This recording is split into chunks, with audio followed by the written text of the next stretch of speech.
Okay, we will get back to that interview with Coach Coleman, but first, actually, let's just go to the other interview that we have with Coach Britton Devier. And before we get to that interview, Coach Ward got to be impressed with Coach Devier coming in and installing his system with a new coaching staff on the offensive side of the ball, and obviously just getting to learn his players. But boy, the Jackets have been pretty crisp for the most part this year. Yeah, meeting with him this summer, it was real easy to tell right from the get-go that he knew his system. He knew what he wanted to do. He wasn't a coach that each week was going to change everything that he did to go with the defense. He was going to dictate what the defense did by what he wanted to do on offense, and he wanted to get good at certain things. I think you've seen that in what they're doing this year. Obviously, the screen game has been a bigger part than it has been in a long time for Sydney, and just distributing the ball in a lot of facets of the game. Absolutely. So we'll give this one a shot. This is Coach Devier, the offensive coordinator for the Sydney Yellow Jackets. All right, here with offensive coordinator, Coach Britton Devier. Coach, first of all, thanks for joining us. So tell us a little bit about yourself. Obviously, a little bit new to Sydney this year. Everybody's got to see you call plays now for 4 games and everything, so I'm sure they have an opinion. But tell me about your journey here, some of the previous schools you've been at, and some of the jobs that you've held. All right, this will be my 15th year. This is my 15th year coaching. I've been the head coach at 3 other schools: Riverdale High School, which is near Findlay; Willard High School, which is more like north central Ohio, Norwalk, Mansfield area; and then Woodmore High School, which is Woodville and Elmore, which is on Route 20, east of Toledo, if you're not familiar with that area. So I was a head coach for 8 years before I came here, and I was an assistant at a Division I school. Well, they call it 7A in Alabama, but I was down there for 2 years doing the same thing I do here. And then I was an assistant at Patrick Henry High School when I first became a teacher. So came to Sydney, got a job through Upper Valley Career Center to start a new construction program and manufacturing program. And then the football stuff just sort of worked out. Coach Doenges needed an offensive coordinator. I didn't necessarily want to drive from here to Riverdale an hour and 15 minutes, so it just worked out for everybody. So far, had a really good experience here. Well, great. Well, we're happy to have you. Curious, in all of your stops, I don't know if you've run the same offense and everything, but what are some kind of core values that you have in your offense and just your overall philosophy on high school offense in particular? So when I was growing up, we ran the wing tee. When I became an assistant, my first, when I was in college, was at Otsego, and they were a long-time wing tee team under Dan Koke, who had been there for 26 or 27 years. Then when I went to Patrick Henry, they're what I would call pro style. They ran I formation plays, but out of flat backs. So when I became a head coach, I did that for 1 year.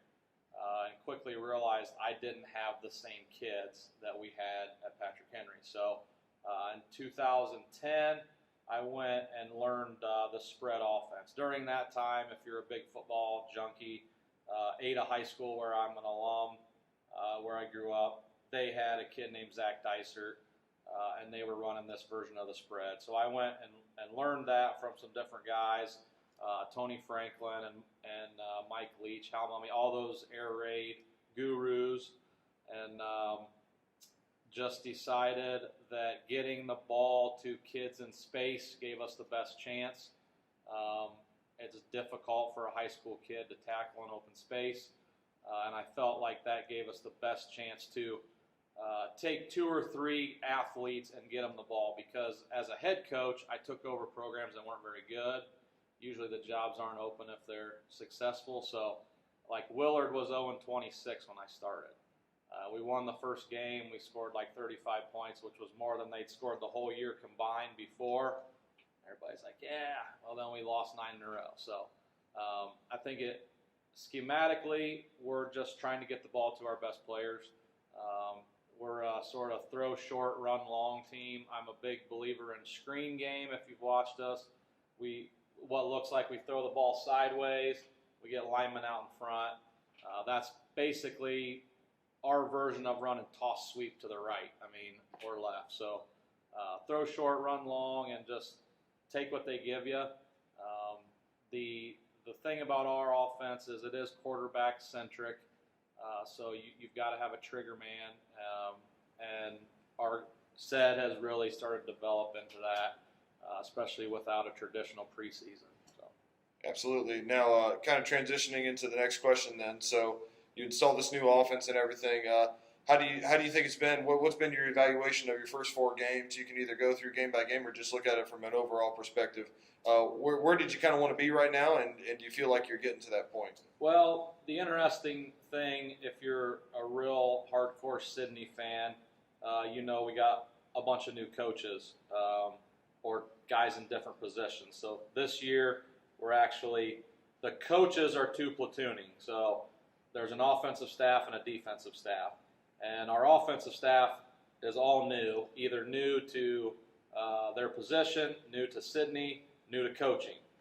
So first had to teach the coaches. I think we're still doing that. And then we got to teach the kids. And we didn't have 7-on-7s. We didn't have traditional scrimmage. So for me, like last week was sort of where we should have been week 1 given a normal year. We won big against Greenville. I think that we just had better athletes, and we were able to capitalize on everything, and Greenville had nothing go their way. So the score is maybe lopsided because sometimes the ball bounces your way.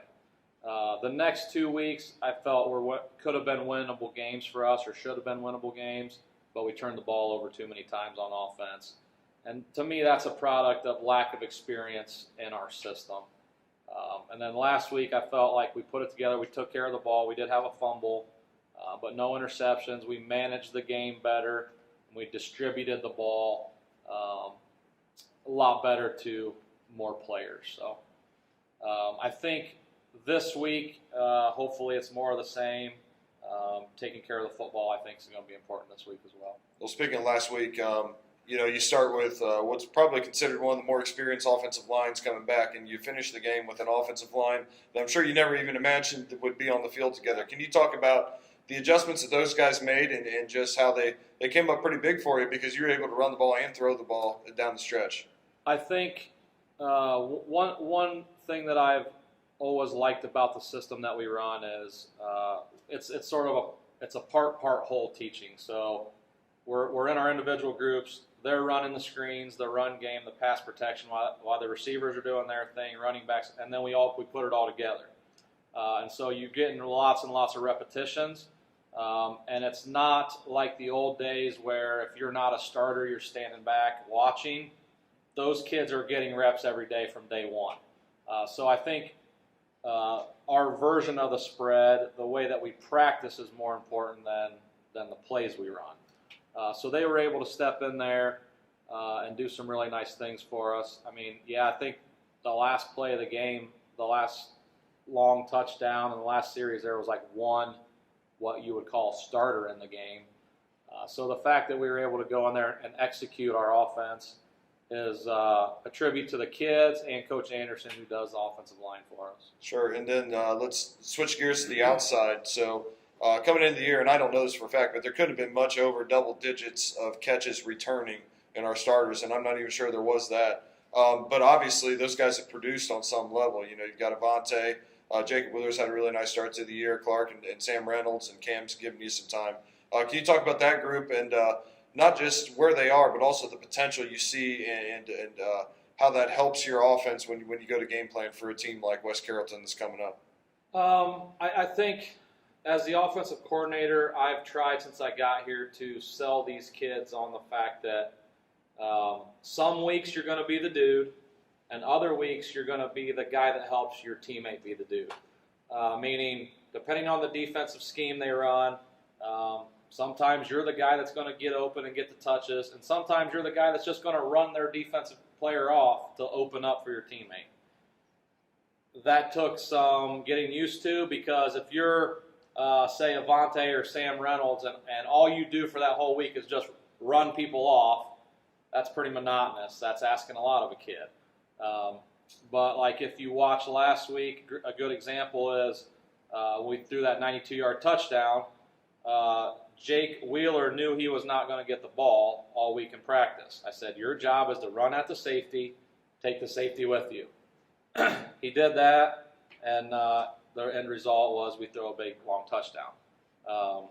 Those kids, I know Avante got some snaps and stuff last year.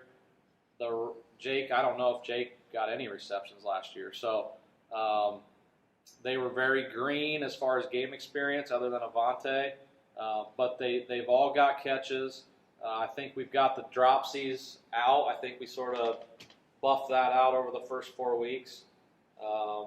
They've got speed. They catch the ball well. They do their assignment. We're still developing ourselves as blockers, which is a big part of the game. And I think EJ is probably the one that would be the most upset about what we're doing. But we've had that conversation. Listen, you're a 1,300-yard back, all-area back last year, and that's great. But we want to distribute the ball to everybody so that we can win. We're going to do whatever it takes to win. So if this week, if he gets the ball 40 times, then that's great for him. Some weeks that'll happen and some weeks not. So he's probably the one that was affected the most by the change, just pure volume of carries. But he does a lot of stuff to manipulate defense. If you're really a football person and you watch, like last week, if he runs a swing to the flats, he took 3 guys with him. So that's as good as giving him the ball a lot of times. So we're just trying to get everybody to understand where they fit in and understand week to week. You might be the dude and you might not be. Sure. And you talked a little bit about Ced as the distributor, Ced as the leader, and the run of the offense. Can you talk a little bit about Ced as the runner, because he's had a lot of success with that so far this year? Yeah, I think just what I said a minute ago, the fact that EJ is a really good running back has opened up a lot of things for Ced. Because if you stick the ball in Ernie's belly, they're going to assume he's getting it. Okay, so we're able to do a lot of stuff off a read game and get Ced to run the ball. I don't want to say hesitant, but Ced's not a real big guy. But Coach Doenges said, well, he never takes a big hit. He's just kind of like he just weaves his way in there. And so far that's been true. And when you run an offense with 4 wide receivers, your quarterback better be able to run or you're pretty predictable. So Ced has done a really nice job as a runner. As a passer, I think he's coming around to the fact that not every ball is a home run. Not every ball is a touchdown. Sometimes throwing hitch for a 7-yard gain is what we want you to do. So that's taken some time. But I think last week you saw him doing those things, and he's almost like a point guard. He's the assist man. Throw it to the open guy. I know that sounds simple, but that's basically what we're trying to do. Sure. And looking forward to this week, Coach. What's West Carrollton bring from an athlete perspective and from a scheme perspective that you guys are preparing for this week? It's an interesting deal because if you don't know this, they were quarantined, COVID deal for 2 weeks, so we only have the first 2 films. So that's an interesting deal. They have athletes all over the field. Schematically, their defense is similar to Greenville in scheme. Okay, they run a 4-man front. They play man with 1 deep safety, and they just try to take your athletes away with their athletes. So I think we should be able to run the ball. We'll see how our offensive line shakes out. We got some injuries, and you're moving the chess pieces around. But they're very athletic, but they haven't played for 2 weeks. So that's like flip a coin. They might be fresh, ready to rock. They may be rusty and timing's off. So we don't know. But they certainly have a lot of athletes on the field. Sure, and you kind of touch into this that you think you might be able to run the ball. But last question: what do you think are going to be some key indicators to you as to whether or not you win the game? What are some things that you're going to emphasize to the kids as keys to the game? Can't turn the ball over. That's a big, big thing. And I hesitate to say we need to possess the ball, but we need to get first downs. The reason being, they have some dynamic athletes on offense. The two guys in their backfield, their quarterback and running back, they're Division I guys. They've got multiple offers, and there's a reason for that. These college coaches get paid big money to find these talented kids. So they can score anytime from anywhere. So I'm not one to say that we're going to slow the game down because that's not really our style, but we need to move the ball and get first downs because they are very explosive on offense. Great. Well, Coach, good luck the rest of the year, and thank you for joining us. Thank you.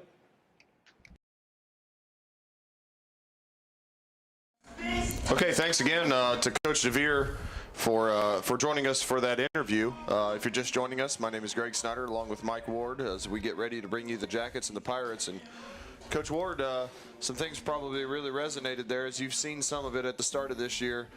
Especially, let's talk about Cedric Johnson. You know, Coach talked to him about being the distributor, but also his running ability. He's really turned into a nice threat for the Jackets, both on the ground and through the air. You know, he talked about him being a point guard, and I think that is the important thing. That's not a knock. I think that's a compliment about Cedric. You know, his job is to distribute the ball and make the right reads. And, you know, one of the reasons he's getting so many rushing yards is that he's making those good reads. You know, when the defense does, you know, concentrate on EJ or one of the outside receivers, you know, he's able to find those gaps and those spots in there. I also noticed Coach Devier was knocking on wood there, as he said, you know, that Cedric does a good job of avoiding the hits. And I've always noticed that in the past about Ced. He's just got a way to kind of avoid those, and I'm going to knock on wood as I say that bit. But it's always been true in the past. Sure. Let's turn our eyes here toward the West Carrollton Pirates, who come in at 0-2. Yes, that's not a misprint. The Jackets are 2-2. West Carrollton 0-2. Boy, this has got to be an interesting thing. There, you know, on one hand, I'm sure that West Carrollton is worried about Russ, but on the other hand, I'm sure that Coach Doenges is worried about the energy that the Pirates will bring. They got to be excited to be back out there. They have to be, and you know, also the other, you know, kind of X factor with that is 2 weeks of, you know, being able to do what you want without having to play a game. You know, they might have some new wrinkles and some things that they've adjusted or changed over that time that Jackets might have to adjust to pretty early in this game. And, you know, just talking to Coach Devier, and he alluded to it several times, but the name of the game so far this year for the Jackets on offense, it hasn't been about moving the ball. That has never been a problem. They've moved the ball very, very well between the 20 and the 20. But penalties, fumbles, interceptions at the wrong time, that's kind of been the Achilles heel for the Jacket offense. And I'm sure that that's something that, you know, we're going to be looking toward tonight. If which team can take care of the ball. You hope that West Carrollton's a little rusty, and you hope that the Jackets can use their athletes, but at the same time not put it on the turf. You know, I agree with you. I'd say they've done a really good job in between the middle of the field. But, you know, if you go back to the game down at Stebbins, some miscues back in our own end really contributed to the difference in that game. And then you go to the New Richmond game, and a couple times finishing drives and penalties and turnovers and things like that really hampered him in that game. So the middle of the field's been good to us. The difference in those two losses that Sydney has is kind of the beginning of a drive in their end and finishing the drive at the other end. So looking at the results from the two teams so far this year, the Yellow Jackets opened up week 1 at Greenville, got back the Little Brown Jug, put it to Greenville a little bit. Greenville put the ball on the turf a couple times, and the Jackets took advantage and really dominated the game from start to finish, 56-0. And that's where we noticed Cedric for the first time. You know, we saw him at the end of last year, but boy, in that first game, you know, EJ has 3 touchdowns, very impressive. But I think the thing that got people pretty excited and put a smile on their face was, hey, our quarterback, he's got some moxie to him, and he can get this done. Yeah, you know, I personally used to coach freshmen and had a chance to see Ced even as a freshman during that year. And, you know, he's always been pretty good at doing that. And to see him grow and be able to do that at the varsity level was really impressive. And I think he even took it another step further within this offense, just being able to distribute the ball and make those right reads and run it when he needed to and hand it off when it was the right time. And then in game 2, the Yellow Jackets traveled to Stebbins for their second road game of the year and lost a close one, 22-20. where a safety was inevitably really the difference in the ball game. And that was due to, some special teams things that not just that instance, but there were a couple of other plays on the special teams end during that game that bit the Jackets, and that was a big difference from week 1 to week 2, because in week 1 they were pretty flawless, and one of those things that has been flawless, but what a nice weapon it is to have Carson Taylor kicking off for you. Oh, absolutely. He's been a great addition to the team, and anytime you can get a weapon like that come over, even as he's as you've never had him before, that's just a great addition.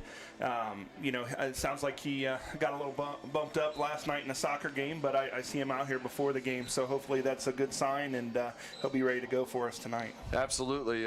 If you didn't hear, I think they've officially diagnosed him with a broken nose. Real late in the soccer game last night, in which the Jackets tied Fairborn 0-0, but as Coach Ward said, it did look like Carson was out there warming up, and hopefully he's good to go. You don't need your nose to kick, right? No, but it hurts. It might hurt. It hurts. But that just shows, soccer players are just as tough as football players, and he's out there giving it a go, and hopefully have success tonight. Then in week 3, the Jackets played New Richmond, their first home game. Of course, that was when they were supposed to play this West Carrollton team that they're playing here tonight. New Richmond also lost a game due to quarantine, so they made the trip up to Sydney, Ohio, and that was a pretty impressive team. I think that, first of all, it was a great matchup to pick up at the last minute. It was two pretty evenly matched teams. But once again, the difference in the game, New Richmond played a really, really clean game, and the Jackets just didn't quite do it. Yep, just too many mistakes in that game. Mistakes right at, key points in that game as well. I mean, the pick six just really kind of, you never want to say ended the game, but it definitely, if you're looking at that graph, the Jackets' chances of victory definitely plummeted with that play. And it wasn't just that one play that lost the game, but just mistakes like that were huge in that game when you have two teams that are so evenly matched. Absolutely. And speaking of evenly matched, last week, the Yellow Jackets got a very, very much needed and impressive win. First of all, playing against Xenia, a team that runs a triple option, you had to be impressed with what the defense did, because that is something that's hard to replicate in practice, and it's really something that's hard to prepare for, especially when you don't run it yourself and you don't see it all the time. Yeah, it's kind of like the wing T, maybe even worse than that. You just don't see that every day in high school football anymore. I mean, you do see it more in high school than you do in college and pro, but it's something that is totally different. You have to completely prepare for it in a different way. It's all about assignments and doing the right thing, and I think the Jackets did a great job last week of just doing their job. If each guy does his job, takes his spot on the pitch, or the quarterback or the running back, whichever it is, which they did last week, then they're successful. But a big part of that game, I think, is the ability of the offense to absorb the losses that they did on the offensive line and still have success in that second half. When you're down 4 offensive linemen at one time in high school football, that's usually a death sentence. Absolutely. And they just did a great job overcoming that. I think that's a testament to Coach Anderson and the whole offensive staff of just how well they've done with developing depth this year. And the Jackets are going to have to do that again tonight, at least to some level. I know that we saw the center Brian Jones in street clothes, so it doesn't look like he'll probably play. And I believe also Evan Kennedy, so at least 2 on the line. And, somebody that a senior that you're going to see in homecoming court here in just a second, it has kind of been the de facto leader of that offensive line, somebody that's really developed from when we knew him as a freshman and a sophomore, Coach Ward, Isaiah Huggins. Oh, absolutely. And, he looked around in that third quarter, and he was kind of the only guy left standing. Just has developed into just a complete football player, but more importantly than that is just his leadership ability. When he was younger, he was kind of a guy that he was very laid back, kind of went with the flow. But as he's grown, I've just seen his leadership skills grow, and he's just a great leader out there on the field and even off the field. I believe he's part of the homecoming court tonight. Yep, absolutely. We're going to see him walk across the field here in just a few moments. That ceremony's set to kick off about 6:20. We will bring you that at least to the best of our ability. We're not sure how the audio will be, but we'll at least give it a shot. But let's look at West Carrollton first of all. Like I said, they haven't played a game in since the beginning of the month when they were at Fairborn, but they opened the season against Stebbins. So if you look at scores comparatively, the Yellow Jackets lost to Stebbins 22-20. West Carrollton lost to Stebbins 28-25, a game in which they led most of the way. In fact, led 19-7 at halftime, but Stebbins came back and ultimately won the ball game. In that ball game, for those Yellow Jacket listeners, just to get familiar with some names, the quarterback, Kamari Cleveland, how about this, 15 for 20 and 150 yards with 3 touchdowns and no interceptions through the air. That's pretty impressive, at least for a season opener, especially after the weird practice schedule the teams had leading up to the season. Yeah, I mean, to start the year off the way we did and complete 75% of your passes and throw 3 touchdowns with no interceptions, he's a nice player out there. I remember him from last year, and that he's going to be a tough one to deal with tonight. Yeah, and once again, our interview with Coach Coleman, we'll try to put that on YouTube later this week, but we had some difficulty there. I think we can clean that up and get that to you. But in that, he spoke to basically Division I athletes in the backfield for West Carrollton, and that's not something that's new to West Carrollton, but certainly it's something that I don't want to say makes you nervous, but boy, I'm sure it piques the Jacket defense's interest. At least they're going to have their work cut out for them this evening. Yeah, when you have those kind of athletes, it's one of those things where you might have all your bases covered and all those gaps covered on defense and things, but a great athlete sometimes can make those guys miss and then take it the distance. And like I mentioned earlier, Sydney has done a pretty good job this year limiting those big plays, and that's going to be a huge key in tonight's game. Absolutely. And in that ball game against Stebbins, going back to some of the stats, DeJuan Howard, one of the running backs, had 16 attempts for 91 yards and a touchdown, and Tyron Darby also had 11 carries for 68 yards. They were led in receiving by Jarrell Sanders with 7 catches for 57 yards, and Cedric Anthony had 5 catches for 72 yards. On the defensive side of the ball, Tony Buckner had 13 tackles, and Cole McCandless had 11 tackles, and one of those was a sack. So once again, the West Carrollton Pirates lost their first game by 3 to Stebbins, 28-25. Then in week 2, faced a very good Fairborn team, another team that's been hit by COVID and hasn't been able to play here for the last couple of weeks. High-scoring affair, 45-32 was the score. And, of course, we saw Fairborn last year. They had a lot of people coming back. We knew that Fairborn was going to be a tough team coming in. And, obviously, West Carrollton did not get a friendly schedule to start the season. Getting to play against those two offenses, I'm sure, was not an easy thing for the Pirates. No, absolutely not. And, as of right now, in the side of the league that Sydney's in, Fairborn seems to be, the leader, and to have that team have to play them second, it's a tall task, and it looks like West Carrollton put up a heck of a fight.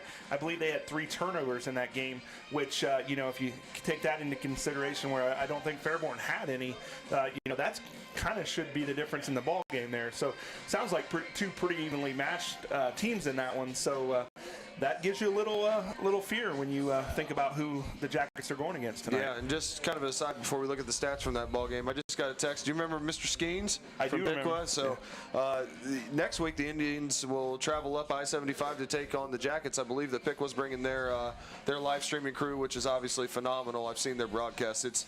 It might as well be on ESPN, but we'll be here as well. So you'll have a couple of options there. But shout out to Coach, definitely not Coach, to Mr. Skeens sitting at home. He taught me a lot of what we do up here, and we appreciate everything that he did for Sydney, and now we don't appreciate anything he's doing for Piqua, right?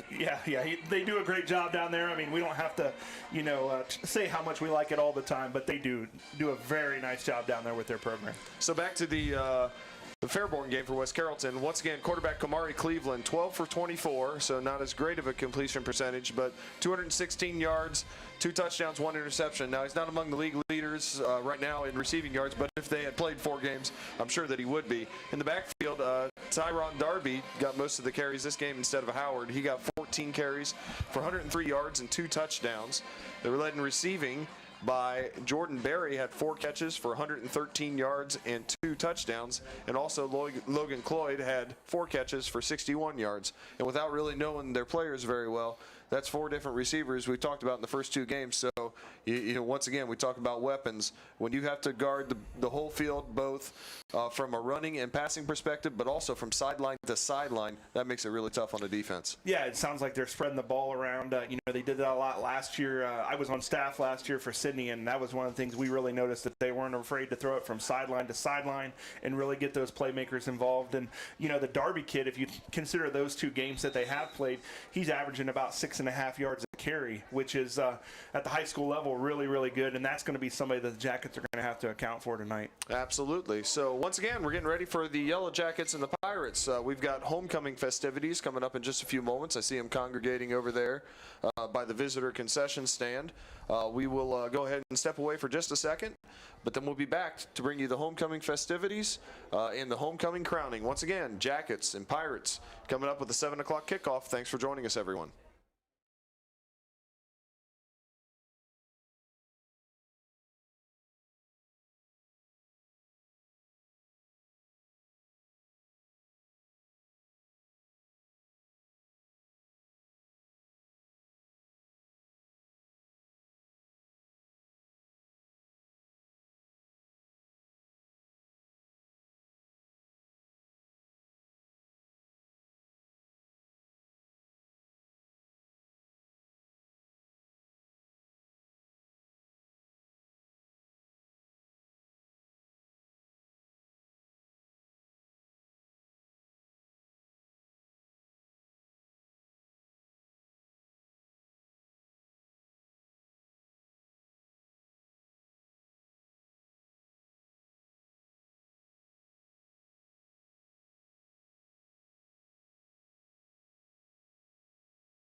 On Tuesday, November 3rd, Sydney City Schools will be asking voters to pass, for 10 years, a $7.3 million emergency property tax levy to generate $3.5 million necessary to support school operations. This levy will continue to support the day-to-day operations of our schools, such as staffing, utilities, and supplies, and help offset the projected deficit we show in our 5-year forecast. It will help us maintain the excellent programs we currently have and help us keep the focus on academic growth moving forward. It is well known that strong schools are vital to a strong community and vice versa. Please help us make Sydney a stronger and more vibrant community by supporting our schools.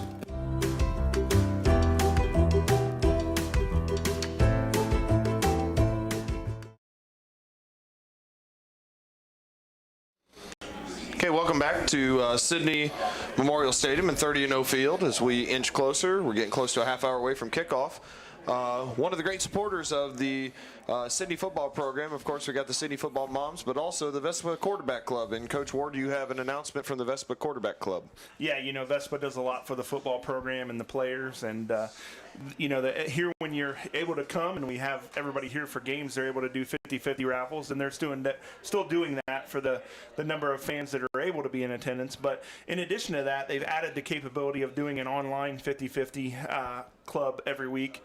And so the website for that is www.vespa, V-E-S-P-A, quarterback, Q-U-A-R-T-E-R, back, B-A-C-K, club, club.com. And I know I spelled that all out, but I just like people to be able to get there. But you can buy 50-50 raffle tickets online every week with a chance to win up $100 a week. You can also become a member of Vespa for only $20. So, they're always looking for people to help. It takes a lot of people to run games and do all the things that they do. So if you're able to help out or buy some raffle tickets, that would be great to help that organization out.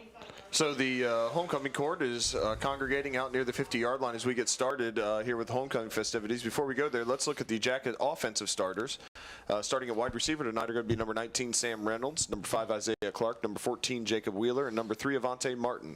At quarterback, number 12, senior Cedric Johnson. At running back, number 4, E.J. Davis, and an offensive line that's going to consist of Isaiah Huggins, number 75, Barnes, number 53, Jackson Pettit, number 54, Keenan Johnson, and number 78, Jaden Swiger. So 3 new names there.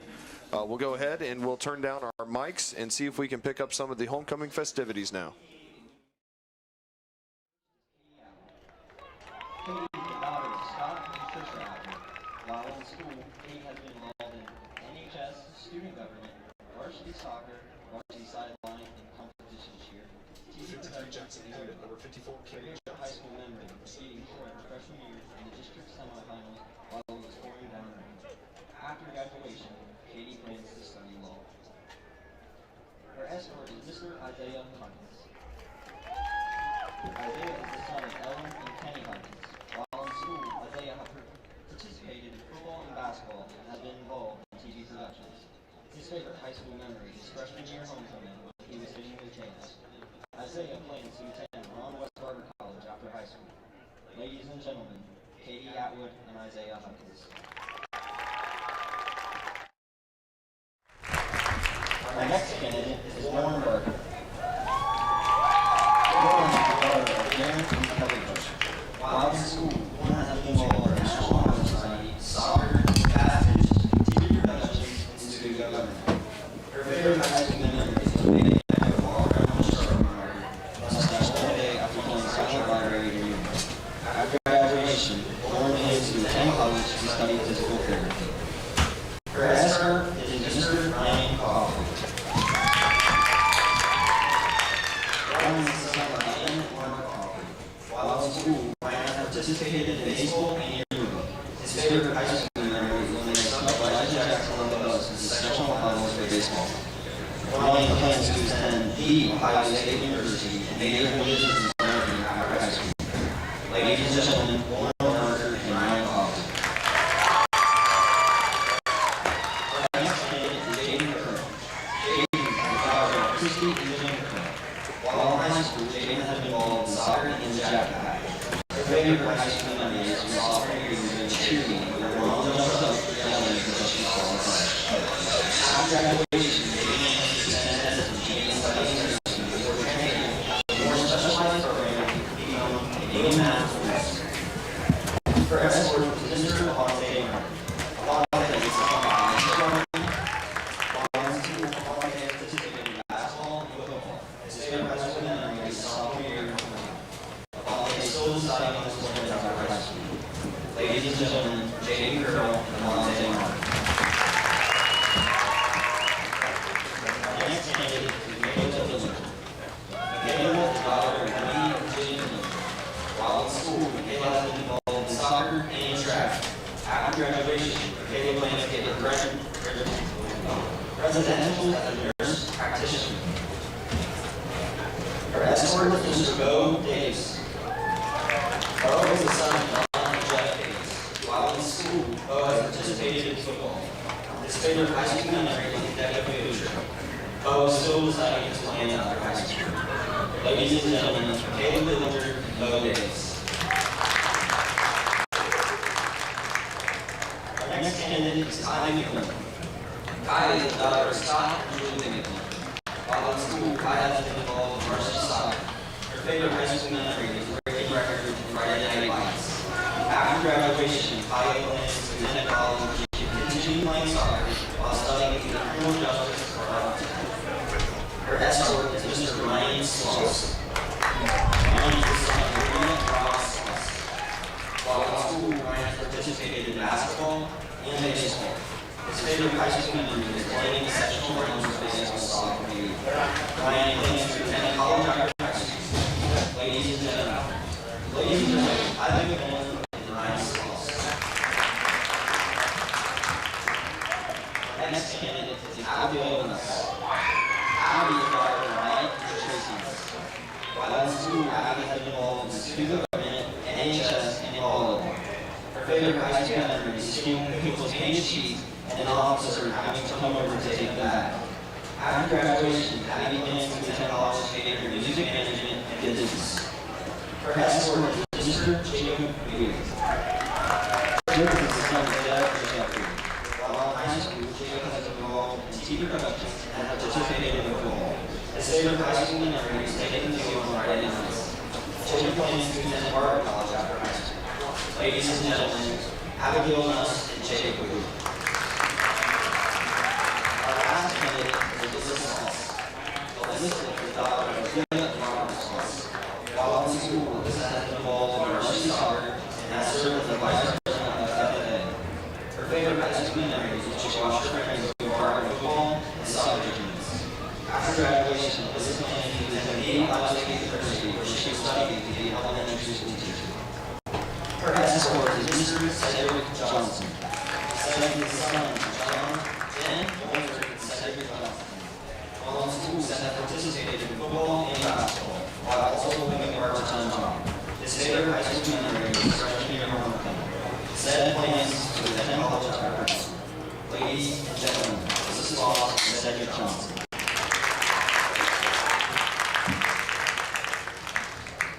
We will now announce our homecoming queen and kings starting with the queen.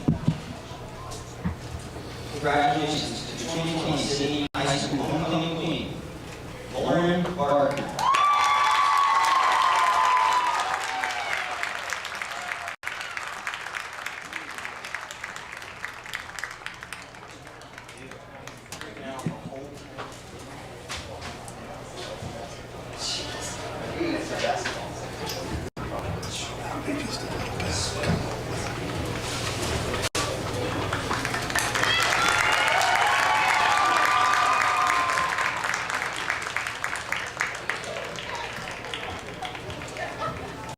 We will now announce the king. Congratulations to the 2020 Sydney High School homecoming king, Cedric Johnson.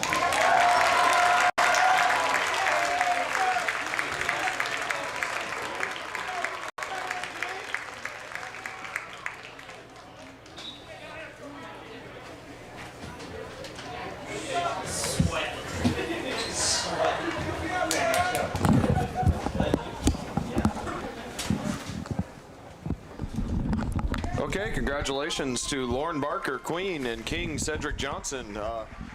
Boy, I know you know him a little bit. I know him pretty well.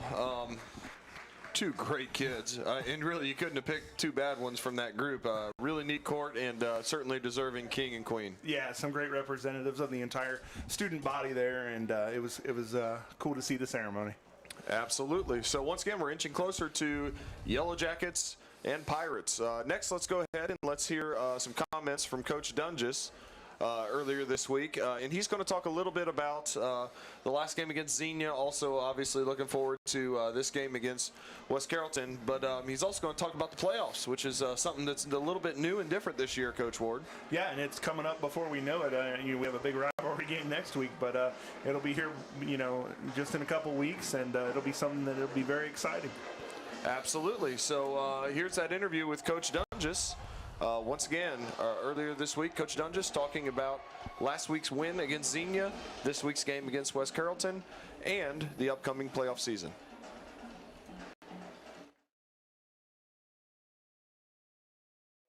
I know that the offensive line ends up almost being a little bit of a mismatch of people there toward the end. Can you talk about some of the things that your team faced both up front and elsewhere that you feel like you overcame throughout the game to get the victory? Yeah, I mean, we were pretty adamant with our kids all week. The team that was going to win that football game was probably the team that bonded and gelled together a little bit as a team throughout the week.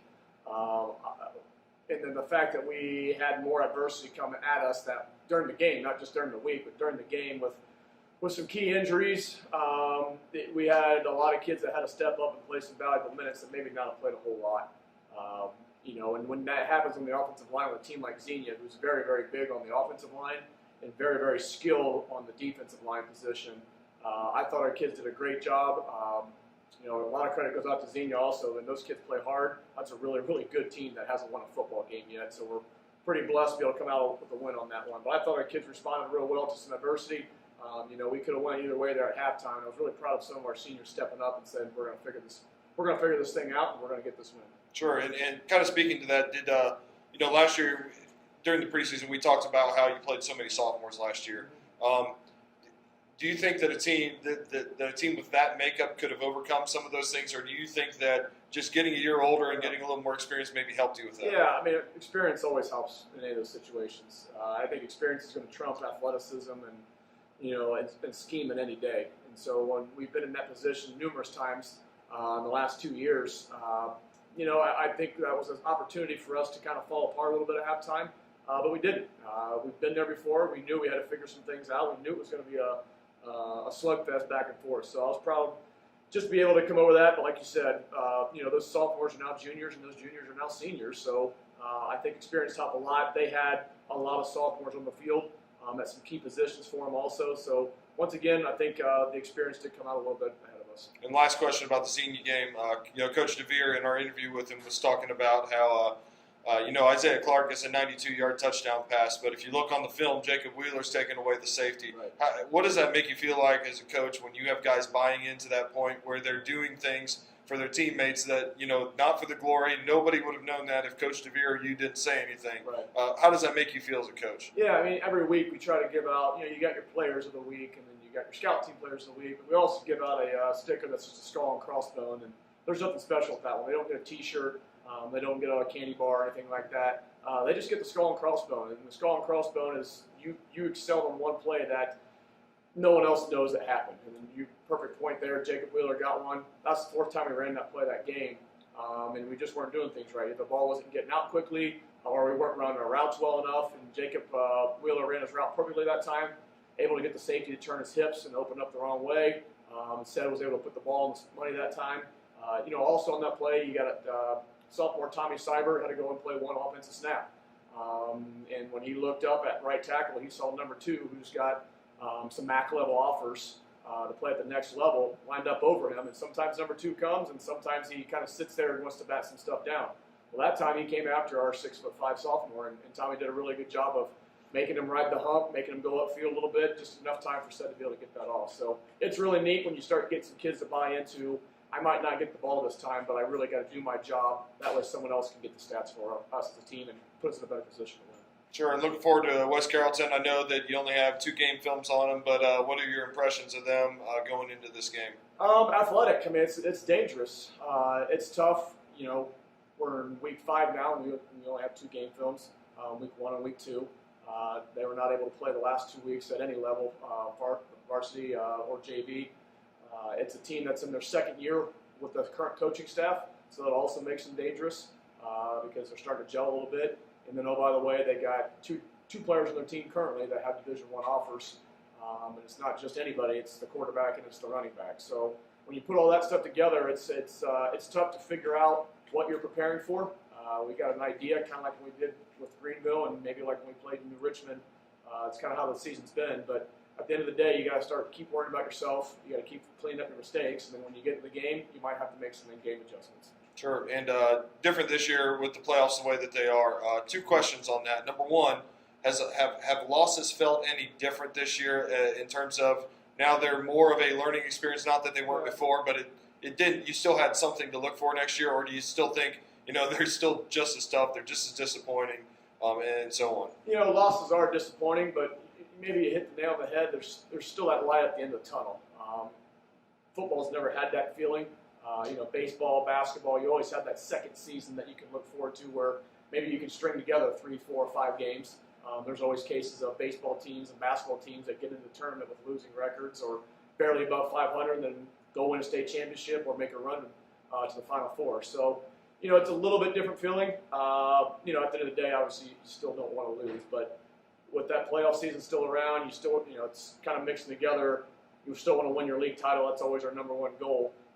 But now that you're making the playoffs, you also have that little light in the tunnel to see what comes up. So speaking of that, the OHSAA released their, updated regional breakdowns and everything. Can you talk about just a little bit for the viewers at home, just kind of an educational piece, basically, of what's going to happen over the next week and coming weeks when it comes to the playoff draw and then the playoff games and so on? Right. So they released the new regions. So normally, I think before all this COVID stuff happened, there were scheduled to be, 711 teams in Ohio that play football. And then I think they came back and maybe 650 teams are now playing football. So 50, 60 teams elected for various reasons not to play football or do the playoffs, I guess more specifically. So they had to redraw the regions. So previously we were supposed to be heading north to the northwest part of Ohio. But now with some teams being out, us, Piqua, Lima Senior, and Troy, we're all going north. We're going down to the south region, which we normally are for southwest Ohio. So our region now has 25 teams in it. So we know who those 25 teams are. After this weekend's games, the following week, from what I understand, each coach in the region will have to rank the teams from 1 to 25. So we'll rank the teams from 1 to 25, similar to what basketball does. Unlike basketball, we won't get to pick where we go in the bracket. The bracket's already going to be pre-made, so I'm assuming with 25 teams in it, looking at a bracket, 7 teams would have a first-round bye. And then that makes 18 teams left. 9 teams will get a home game. So the next 9 teams in the ranking will come back and have a home game. So it's not necessarily based on computer points anymore. It's all based off coaches voting. So we're looking at hopefully being able to host a playoff game. Probably that would be our goal right now. Get a win this season or this week. Maybe we can host a playoff game depending on how coaches feel about our 3-2 record next week. And then after that, the home team, the higher seed will always be the home team, at least through the region. Through the regional will always be the higher seed will get to host the games. Great. Well, thanks, Coach. Good luck this week and the rest of the season. Thank you.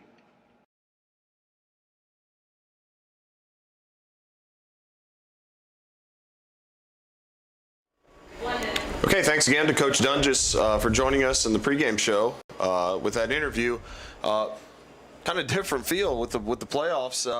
We talked about it. You and I talked about it, and then of course Coach Doenges just talked about it. Losses still stink. There's no doubt about it. But there's a little more to look forward to. You don't feel like 2 losses have ended, the ultimate prize of making the playoffs, which is, I don't want to say a great feeling when it's a loss, but it is a comforting feeling, and it gives you a little bit more motivation heading to the next week.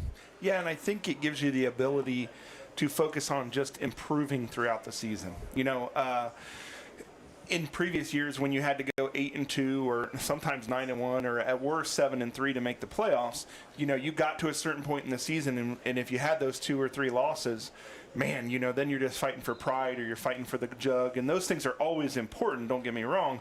But this year, you can improve throughout the season and be ready to go for those playoffs, and like Coach Doenges alluded to, make a run and have a lot of fun with that at the end of the year. Absolutely. And then on the other hand, it's never easy to not be able to play a game, but it helps a little bit if you're West Carrollton, knowing that, yeah, we missed 2 games, but potentially we can make a run here and maybe play a couple of extra games. Yeah, they have the ability to still get in the playoffs and make a run just like anybody else. And, who knows what they've been able to improve and do over these last 2 weeks. So I guess we'll find out here tonight. Absolutely. So we are about 14 minutes, a little over 14 minutes from the opening kickoff. I believe I heard on my way outside there during Coach Doenges' interview, I think that West Carrollton won the toss and deferred to the second half. So I believe that they'll be kicking off to the Yellow Jackets to start the ball game, and we'll get to see the Yellow Jacket offense with the first possession of the ball game. The band will be taking the field here pretty soon. We'll be sure to bring you that. we are going to step away for just a few moments, and we'll also show you kind of a levy video that was created by the Sydney High School TV Productions crew.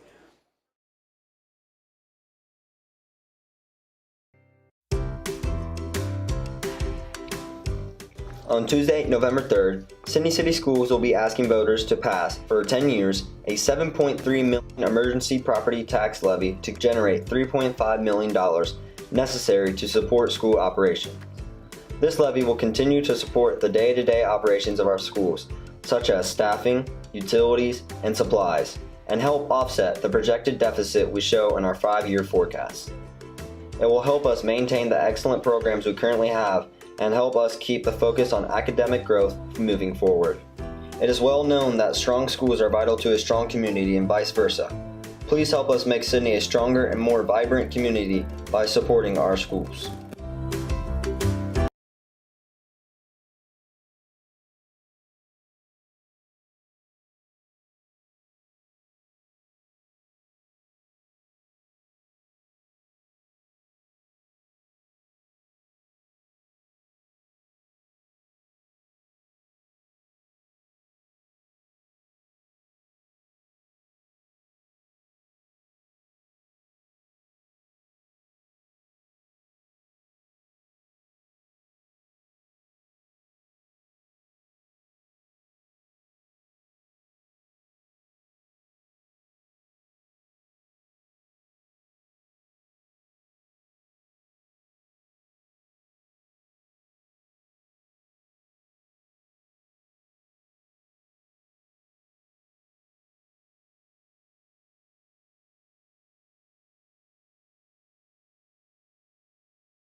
Okay, welcome back, everybody.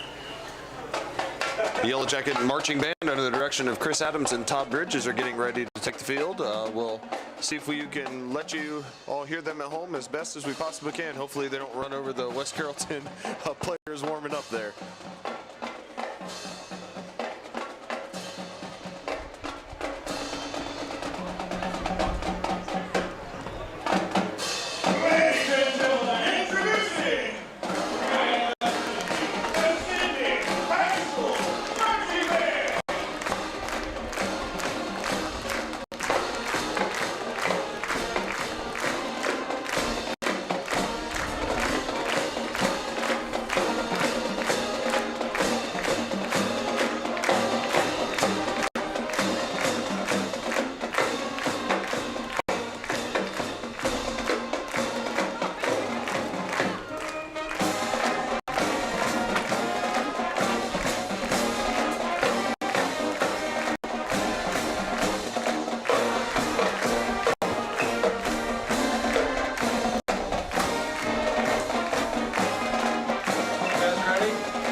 Ladies and gentlemen, we live in a country with freedoms like no other. To honor those who have fought, and for those who continue to fight to preserve our way of life, please remain standing and join the band for the playing of our national anthem.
Coach Ward, another great job by the marching band there under the direction of Chris Adams and Todd Bridges.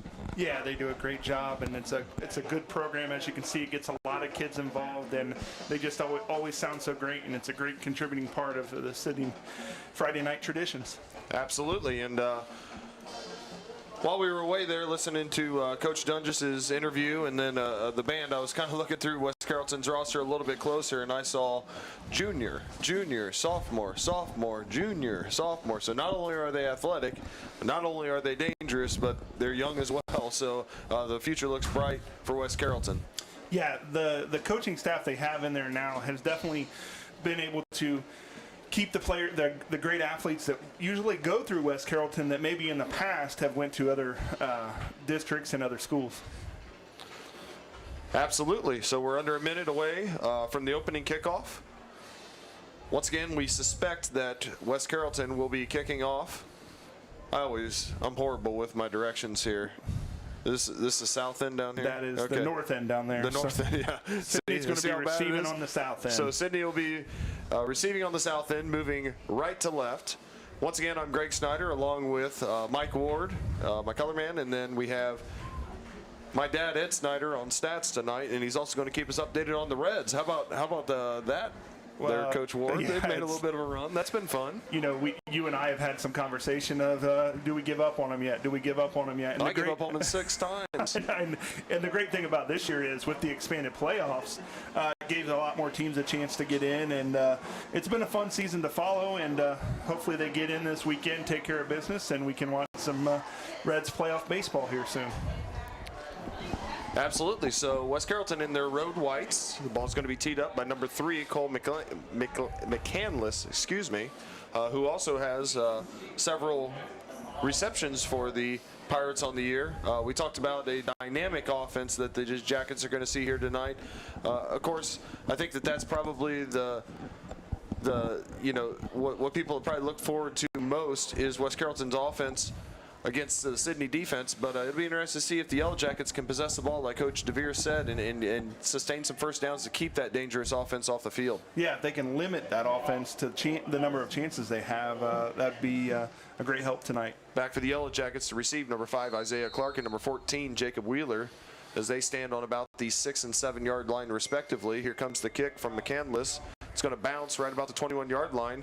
Going to be picked up by number 37, Chris Huggins. Huggins will plow forward to about the 27, 28-yard line, and that's where the Jackets will take over. 1st and 10. We'll call it the 28-yard line. 11:56, 4 seconds in. Once again, the Yellow Jackets come in at 2-2. West Carrollton at 0-2. So the Yellow Jackets trying to get into winning territory. And as Coach Dunn just talked about in his pregame show, that could mean the difference between your first-round playoff game being home or away. Yeah, and with the way it is formatted this year, that's absolutely the case. Cedric Johnson comes out with 3 receivers to his left. Sam Reynolds solo up to the right side. The handoff's going to be to E.J. Davis. Davis is caught right at the line. Nice play there by West Carrollton. Number 35, Anthony Baltimore on the tackle, the defensive end. E.J. looked like he might have a little bit of room, but got held up there by Baltimore right at the line of scrimmage. Yeah, they closed that gap quickly. You know, E.J. had a big game against them last year, so you know they got to be keying on him early. Cam Vortimer checks in as a slot receiver for the Yellow Jackets. He's number 30, down with Isaiah Clark and Avante Martin to the bottom of your screen. Sam Reynolds to the top of your screen, and E.J. Davis joining senior quarterback Cedric Johnson in the backfield. Johnson calls for the snap from Pettit. He's going to toss it to E.J. Davis. Davis gets outside. The West Carrollton defense flows well, and they're going to hold E.J. Davis to 1 yard. That's a play that's been very successful for the Jackets, getting E.J. outside, but West Carrollton showing some real good lateral speed there. Yeah, you can tell they have athletes out there, and they made a nice slide down the line on that and got him out there with little gain. So the first 3rd down of the ball game for the Yellow Jackets, 3rd and 9 we'll call it, from about the 29-yard line. This time the Jackets will go with twins, 2 receivers to both sides. E.J. Davis to the left of Cedric Johnson. West Carrollton shows a 4 front on the defensive line with 3 linebackers. Cedric Johnson drops back to pass. Nice protection. He's going to hit Clark on the crossing route. Clark shakes a couple of tacklers, but won't quite get the first down. Looks like it's going to be 4th and short. Nice job there by Isaiah Clark, but he eventually is taken down by number 3, McCandless, and that's going to bring up an interesting decision here for the Yellow Jackets in the early going. Yeah, this is looks like they might go for it, and that's an interesting decision this early. But you know, there's always the option of doing a quick kick with Ced, like we've seen before as well.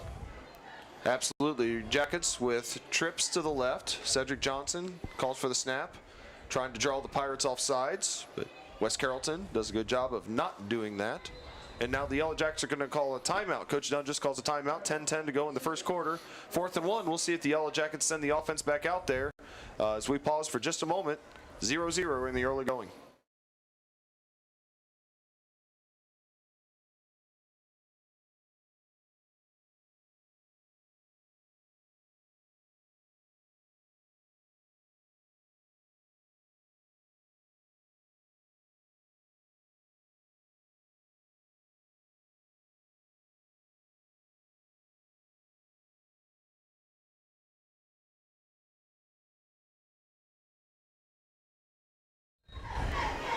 Well, Coach Ward, put your coaching hat on here. What are you doing? As Coach Doenges always told me, I was a little too conservative, but I'd be punting it here this early in the game with this. You just can't give the ball over to West Carrollton and give them that kind of a chance at a short field, really. And that could be what Coach Doenges was thinking the entire time. Of course, there's no harm in trying to get them to jump off sides. The Yellow Jackets do send out the punt team. Wes Davidson is going to be back to punt on the snap from Miles Vordermark. The Yellow Jackets shift. We saw Tip City do that a couple of years ago.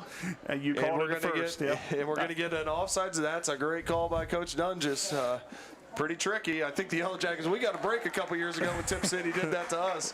Fooled the officials a little bit, but this time the officials, are in the Yellow Jackets' favor once again, and that's a first down. Nice job by Coach Doenges and the special teams. Yeah, when that happened a couple years ago, I think we were kind of able to talk the officials out of that one. So.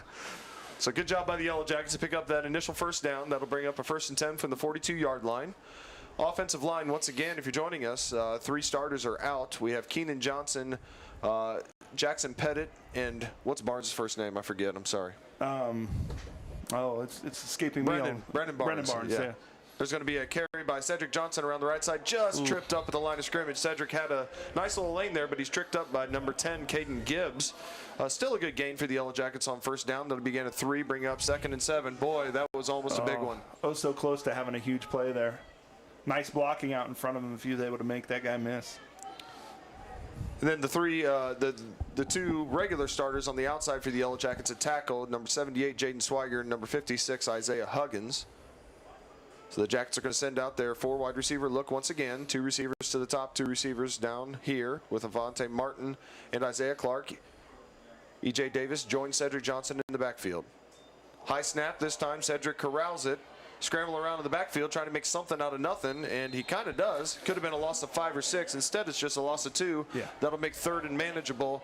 That was one of those plays, Coach Ward, that could have been real bad. It just ended up being kind of bad. Yeah, he definitely saved. It could have been a 10, 15-yard loss if it goes over his head. He does a nice job of tipping it, getting him back, and just getting what he can and getting down. Of course, Yellow Jackets without center Brian Jones from the injury last week. A game against Xenia where they ended the game with only 1 starting offensive lineman. Today they have 2. Cedric Johnson, 3rd and 9. We got a brief stoppage of play here. Looks like an equipment thing, and E.J. Davis is going to come off and get that fixed. Devin Taborn, of course, the star defensive linebacker for the Jackets, is going to trot in, and he's going to join Cedric in the backfield. 8:50 go in the first quarter and counting. Ball on the 43-yard line. Cedric Johnson getting ready to take the snap from Jackson Pettit. Another high snap. Johnson gets it. He's scrambling around, trying to make something out of nothing once again. He's going to throw it away out of bounds. And once again, one of those plays that could have been really bad, Coach Ward. Good job, heads-up play there by Cedric Johnson, but a nice job by West Carrollton flushing him from the pocket. Yeah, and in high school, you got to make sure that you get out of the pocket, but you also got to get the ball close enough to a receiver that you don't get called for intentional grounding there. That's a tough situation to be in. Absolutely. It's not like the college game and the NFL game where you just have to get it to the line of scrimmage once you get outside the pocket. It does have to be in the vicinity of a receiver in the high school game. Wes Davidson back to punt.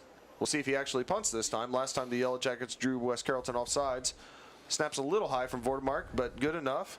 Davidson is going to kick it. It's going to be returned by number 2, DeJuan Howard. Howard working his way across the 40, across the 45, up to the 46-yard line. He's going to be taken down by number 15, Nick Spriggs. But that'll give West Carrollton some good field position starting near midfield at the 46-yard line.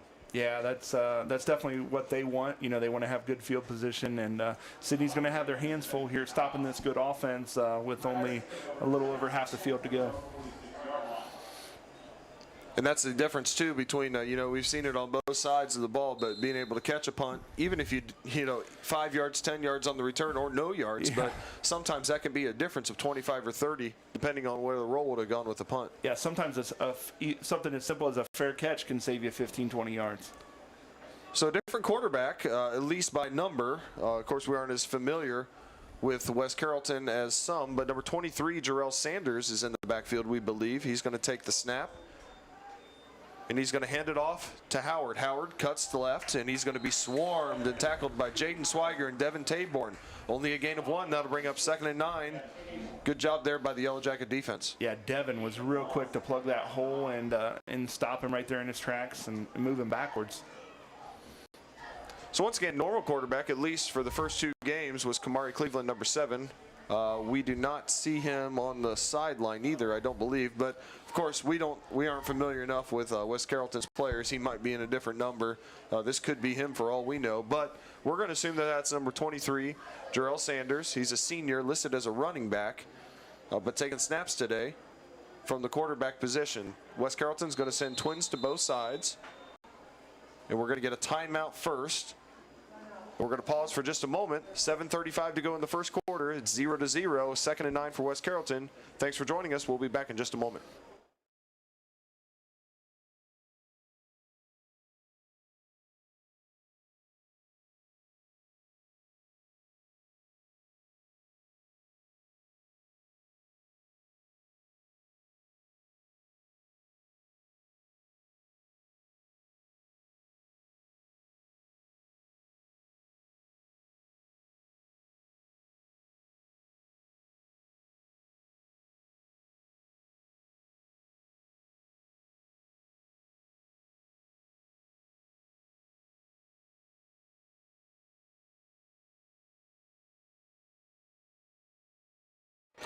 Okay, I stand corrected. As my dad and Mike said, over there on the sideline, we do see a number 7, but nevertheless, in the backfield, number 23, Sanders, is going to send number 9, Jordan Berry, in motion. He's going to fake it to Berry, keep it himself.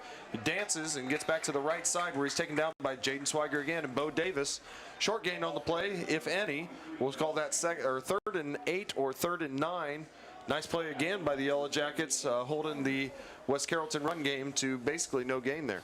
Yeah, I think it was Swiger that met him first there, and there was some room in there. It was kind of a one-on-one play, and if that running back makes him miss, it's a lot of daylight there for him, but he did a nice job of squaring him up and making the play. So the down marker, there we go. We switch it over to 3rd down. It is 3rd and 8 from the 48-yard line. West Carrollton's going to send twins to both sides. Up to the top, number 5, Anthony, and number 14, McKinney. Here's going to be a pass down to the bottom side of the screen to Jordan Berry, number 9. Berry gets up to midfield where he's taken down by a host of Jackets, including Chris Huggins, Devin Taborn, and Damon Dobbs. That's going to bring up an interesting 4th and medium for West Carrollton. Good pitch and catch by West Carrollton, but good pursuit by the Jackets. Yeah, absolutely. They swarmed to the ball and really did a nice job of getting in on that one. West Carrollton is going to send out their punt team as the Yellow Jackets send in their punt return team. Doing the punting duties for West Carrollton, number 38, Dexter Pitts, who's a freshman. The Yellow Jackets are going to send back Isaiah Clark. He's going to be standing between the 15 and the 10-yard line. Good snap. Good punt. High spiral that's headed toward the sideline. It's going to bounce and go out of bounds. No return for the Jackets. That's a pretty nice punt there inside the 20. And the Yellow Jackets will take over with 6:04 to go in the first quarter. Coach Ward, your thoughts so far on both sides of the ball? Yeah, you know, neither team's been able to get much going offensively. The two defenses have held strong, and we'll just have to see who gets it going first. So the Jackets take over. Looks like they're going to maybe a friendly spot there for the Yellow Jackets as they're going to take over at their own 20-yard line on the left hash. Two backs. This is the first time we've seen this year. I know from talking to Coach Devier that they had this offense in there, but we see Devin Taborn and E.J. Davis in there together for the first time this year with Ced Johnson in the backfield. Johnson takes a snap. He's going to hand it off to Davis. Davis makes a cut up the middle. He's going to be taken down finally by number 36, Noah Babb.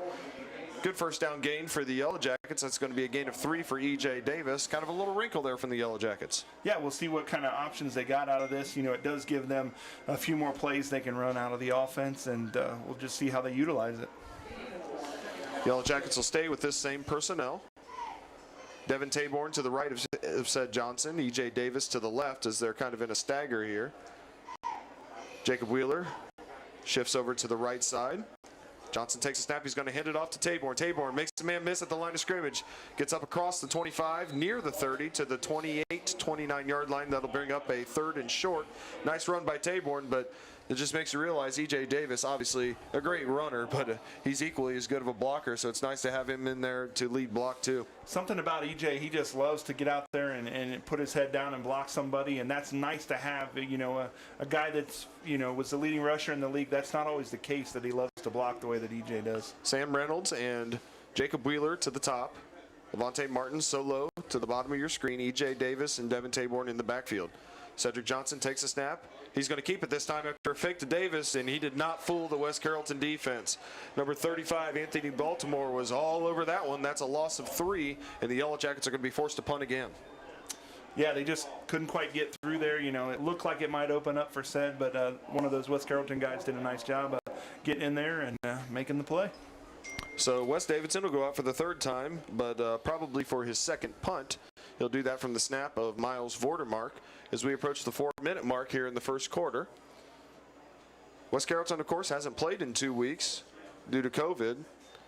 Snaps a little high. No rush, though, from the Pirates. Nice punt by Davidson, but it's going to be fielded by number 2, Howard. Makes a few man miss, and he gets across the 40-yard line. Short return on the play. But, once again, no bounce. About a 5-yard return, and West Carrollton's going to take over almost in the same exact spot at the 42-yard line. So we get a timeout on the field. Timeout West Carrollton. So 3:58 to go in the first quarter. West Carrollton taking over near midfield. We're going to pause for just a moment, and then we'll be back with West Carrollton's 2nd offensive possession.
Okay, back here at Sydney Memorial Stadium in 30-0 field. Well, Coach Ward,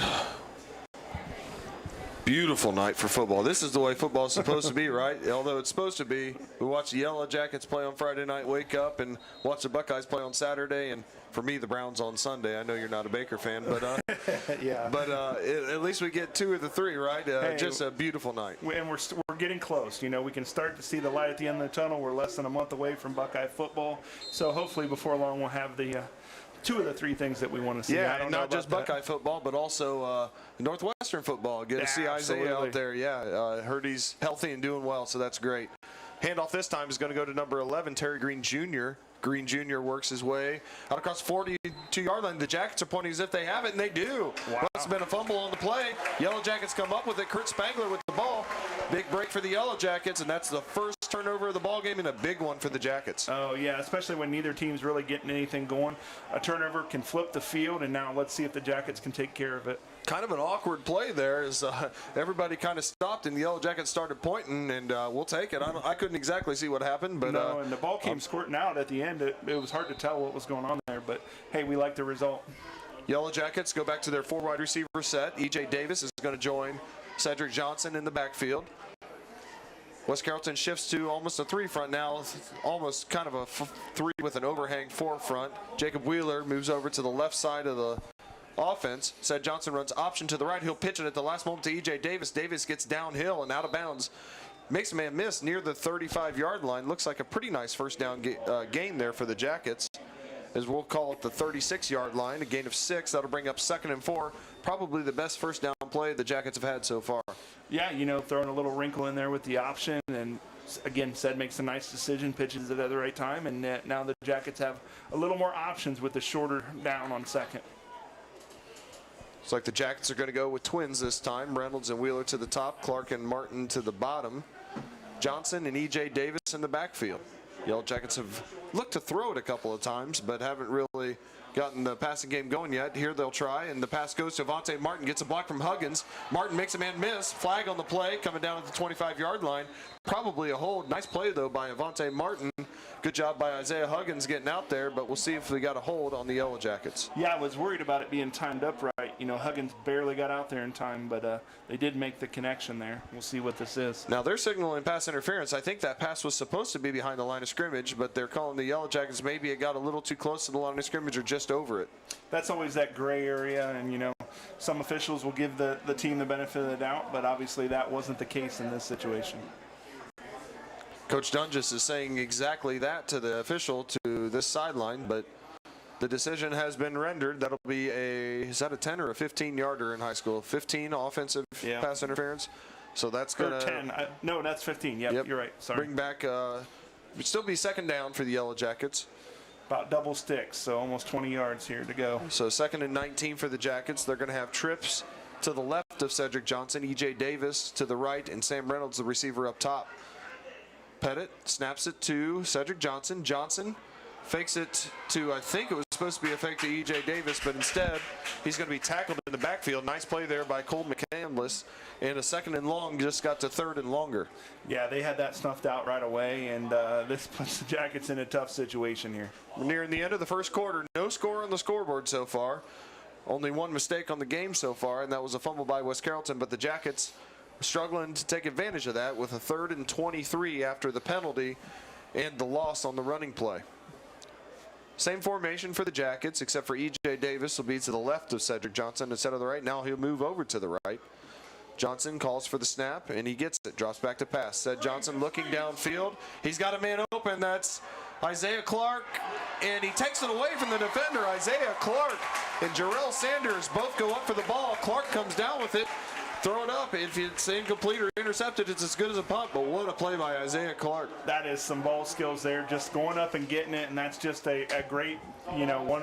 It was a nice throw, but it's just a great play at the end there to come down with it. Yellow Jackets trying to go quick to get the Pirates while they're scrambling a little bit. Cedric Johnson calls for the ball. He'll hand it off to E.J. Davis. Has a little bit of a hole on the right side. E.J. makes the most out of it. Gets down to the 15, inside the 15-yard line to the 14 and a half, excuse me. We'll call it a gain of 5. Yeah, bring up 2nd and 5. Good job there by the Jackets to get in 2nd medium. Yep, that's exactly where they want to be. 2nd and medium, 2nd and short. We'll see what they dial up here. Trips left for Ced Johnson. Jackson Pettit doing the snapping duties, but we're going to get a timeout first, as it looked like Ced Johnson was going to keep the ball. There's a flag on the play, but I believe we had a timeout signaled. And we did. So with 1:28 to go in the first quarter, the Jackets are threatening for the first time the first trip to the red zone. They're on the 15-yard line. We'll see if they can capitalize. Once again, Jackets 0, Pirates 0. Thanks for joining us, everyone.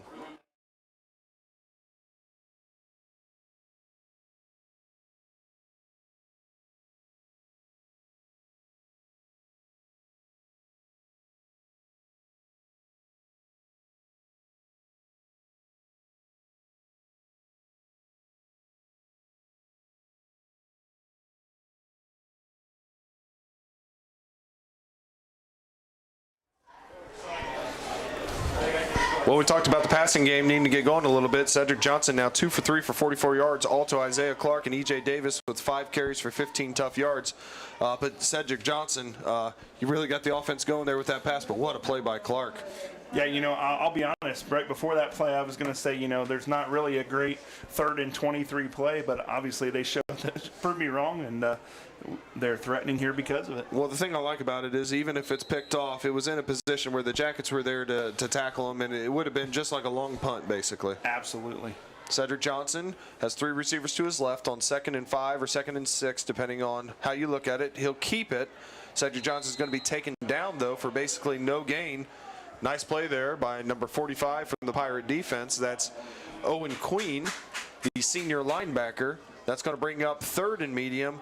Maybe 4-down territory here, Coach. A little long for a field goal in high school, but I know Carson could probably make it. But I'm guessing the Jackets probably have 2 downs to make this. I would think so. And, one thing I've noticed here, West Carrollton's doing a great job of they're coming really hard off the edges. And right now they're getting in the backfield and causing havoc, and they're not really letting Sydney's guys get up to speed. Yeah, we've seen Cedric Johnson have some really good rushing games here lately. Not been able to get it going so far. Johnson calls for the snap on 3rd and medium. Snaps a little low. I think it was supposed to be a handoff to E.J. Davis, but because of the timing of the play being a little bit off, Johnson keeps it himself. He'll lose a couple, and it looks like the Jackets are going to trot out the field goal team now with this being a 4th and 8. So Carson Taylor with his first field goal attempt of the year, I believe. Of course, if you're just joining us, Carson last night in the soccer game broke his nose. So hopefully that doesn't affect him here on this kick. And 3 points here would make the Jackets feel even a little bit better. Yeah, anybody wants to get on the board first, and let's see if they can get that done here. Jackets are running on a player a little bit late. Yeah. Play clock down to 5, and Jackets are going to have to take a timeout. So 4 seconds to go in the first half. 4th and 8 coming up. With the snap and the hold, it's going to be about a 34-yard field goal attempt for the Yellow Jackets, and we'll have that attempt here in just a moment.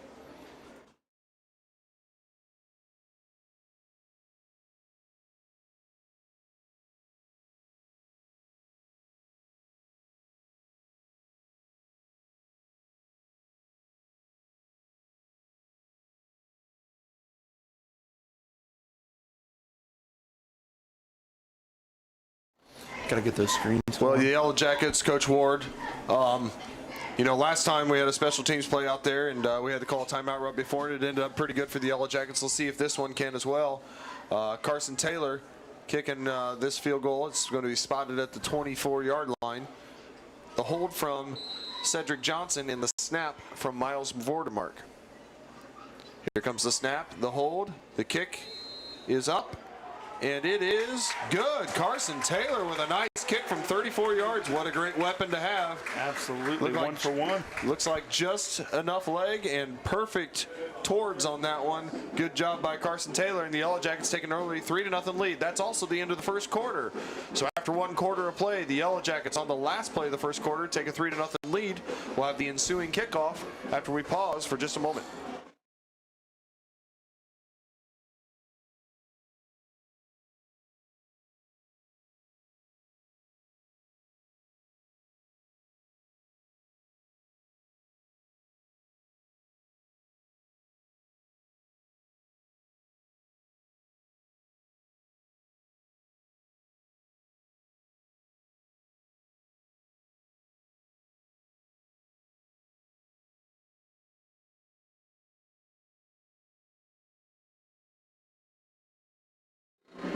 Well, Coach Ward, kind of a defensive first quarter there. You made the observation that West Carrollton really coming hard off the edge and crashing their ends and blitzing some backers off the edge. What do you think the Yellow Jackets could do with what they have in their offensive arsenal to combat that? Well, yeah, obviously they're bringing those guys off the edge, hoping to limit the outside game like we've had going. I think some screens, maybe some slants and things over the middle could really open some things up for the Yellow Jackets. Of course, big play last week was when the Yellow Jackets hit Isaiah Clark on a 92-yard slant where he took it to the house after catching it about 6 yards downfield. Of course, we'd like to see maybe a little bit of that from the Yellow Jacket perspective. But nonetheless, 3-0, the early Yellow Jacket lead. We'll take that any day. Carson Taylor's getting ready to kick off. Back to receive for West Carrollton. It looks like number 5 which is Cedric Anthony, and number 1, Tyron Darby. Taylor has had a couple of touchbacks this year, but even when he hasn't, his kicks have been nice and high and coverable for the Jackets. This one is deep, and it'll be caught in the end zone. That's supposed to be a touchback, I thought, but instead, number 5, Cedric Anthony, is going to return it across the 25 up to the 32-yard line. Excuse me. Nice return there by Cedric Anthony. I thought when the ball got into the end zone, it was an automatic touchback in high school. Yeah, it looks like Coach Doenges is arguing the same thing. We'll see if he has any success here, but I think it's going to stand the way it went. Looks like Coach Doenges might be arguing to no avail, although he's getting at least a discussion from the officials. Of course, about a 10-yard difference here, as that ball could potentially be at the 20-yard line, but instead it looks like it's going to be placed down at the 30-yard line. On the right hash for West Carrollton, number 7, Kamari Cleveland, is back in the ball game. So he will be taking the snaps in the backfield. And he also has Tyron Darby joining him, number 1, in the backfield. So Cleveland getting ready to take his first snap of the ball game on the offense. He's going to hand it off to Darby. Darby around the right side, and you see the acceleration. He runs over a couple players. Finally taken down by Swiger. Now that was a little bit of a different change of pace. That was pretty impressive from Mr. Darby right there. Yeah, he got up to top speed pretty quickly, and he had a little power to go there at the end as well. The nose of the ball reaches the 40-yard line, which is going to be a first down. So 1st and 10 from the 40. Cleveland takes the handoff. He's going to hand off to Darby. Same exact play around the right side. Breaks the tackle from Huggins. He'll be taken out of bounds. This time doesn't get 10, but does get more than 5. We're going to be 2nd and 4. You can tell that they're probably going to feed that young man the ball because he's got some skill. Yeah, and it looks like they're trying to establish him on the outside, kind of like the Yellow Jackets have done the last few weeks. Actually, only 4-yard gain, so 2nd and 6. Cleveland will give it to Darby. Looks like the same exact play again. He squirts through the line. He's going to be taken down by Swiger again, but not before a first down into Yellow Jacket territory to the 49-yard line. Gain of 7, and the West Carrollton Pirates move the ball on the ground. We saw the stats coming in. They obviously can throw the ball, but showing their prowess on the ground right now. Yeah, obviously they're having some success there, and I'm sure they'll continue it until the Jackets find a way to stop it. Same formation for the Pirates, as they've run what looks like pretty much the same play, 3 plays in a row. This time they fake it, and Cleveland is going to keep it around the left side. He's chased by Spangler, and Johnson goes out of bounds. Looks like it's going to be about a 3-yard gain. And of course, with Cleveland and Darby in the backfield, things look a little bit different, don't they? I mean, not that it wasn't good to start with, but this is the West Carrollton offense that is known as one of the best shows on turf. It's pretty dynamic indeed. A little bit different dimension there when you had both those players in the backfield. West Carrollton breaks the huddle. They go with a 2-receiver set. Number 9, Jordan Berry to the top, and number 5, Cedric Anthony to the bottom. Cleveland fakes it again to Darby. He's going to take it around the right side this time. Flags on the play. Looks like enough on the play for a first down, but we had two flags thrown into pretty much the same area. I'm guessing the officials probably saw the same thing, and I think that's probably a hold. Yeah, it looked like it was a hold on the edge out there, and that's something that, every defensive coach is going to want to make sure that they get called, especially those ones on the edge.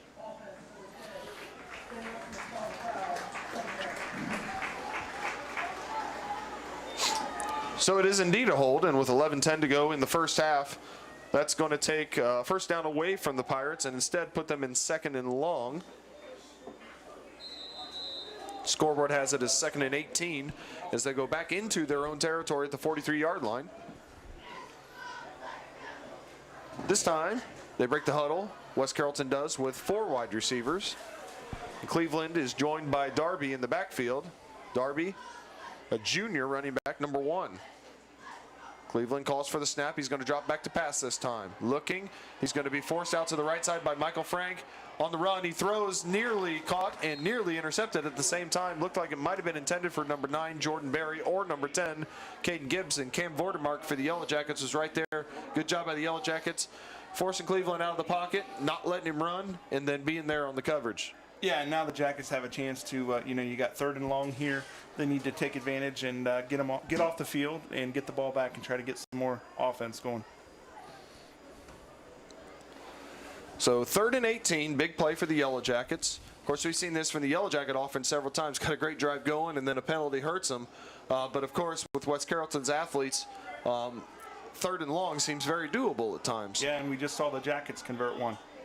Cleveland dropping back to pass. He's going to throw it. It's going to be completed this time. Ball's on the ground. Looks like West Carrollton recovered it. The initial pass was caught by Cole McCandless, and the fumble is going to be recovered by number 23, Jarrell Sanders, who actually took snaps to start the game at quarterback. Short gain on the play, gain of 5. That's going to bring up 4th and 13, 4th and 14. Looks like 4th and 14. And West Carrollton's going to send out the punt team as the Jackets send out their punt return team. Yeah, and again, the Jackets are able to get off the field on third down, which is something we said is going to be a key all year for them this year. Back to punt number 38, Dexter Pitts. West Carrollton getting in their formation. They're actually going to send 3 receivers to the right, or maybe 3 gunners that are going to go down there and try to make the tackle. Here's the punt. It's blocked by Bo Davis. Ball is loose. It's going to be picked up by Sanders. He's got a little bit of a lane. He's running across the 50 to the 45 to the 40 out of bounds, but he stopped short of the first down. That's going to be a first down for the Jackets. Wow. That's a play you don't see every day, Coach. Crazy play. Almost converted 4th and 13 on a block punt. So the Yellow Jackets blocked the punt. Heads up play by Sanders to grab it, get around the edge. Good job by the Jackets of not quitting on the play, getting a couple of good angles, forcing him out just 1 yard short of that first down, and they'll take over in their own territory. 1st and 10 at the 40. You know, that's why you don't quit on those plays. I mean, that was not anything the Jackets did wrong. That was more tough luck than anything. A great block, and nonetheless, it ends up being great because it's the equivalency of a pretty short punt. Yes. You know, that's something that not all players and not all fans know, that you can advance that and still get a first down from that play.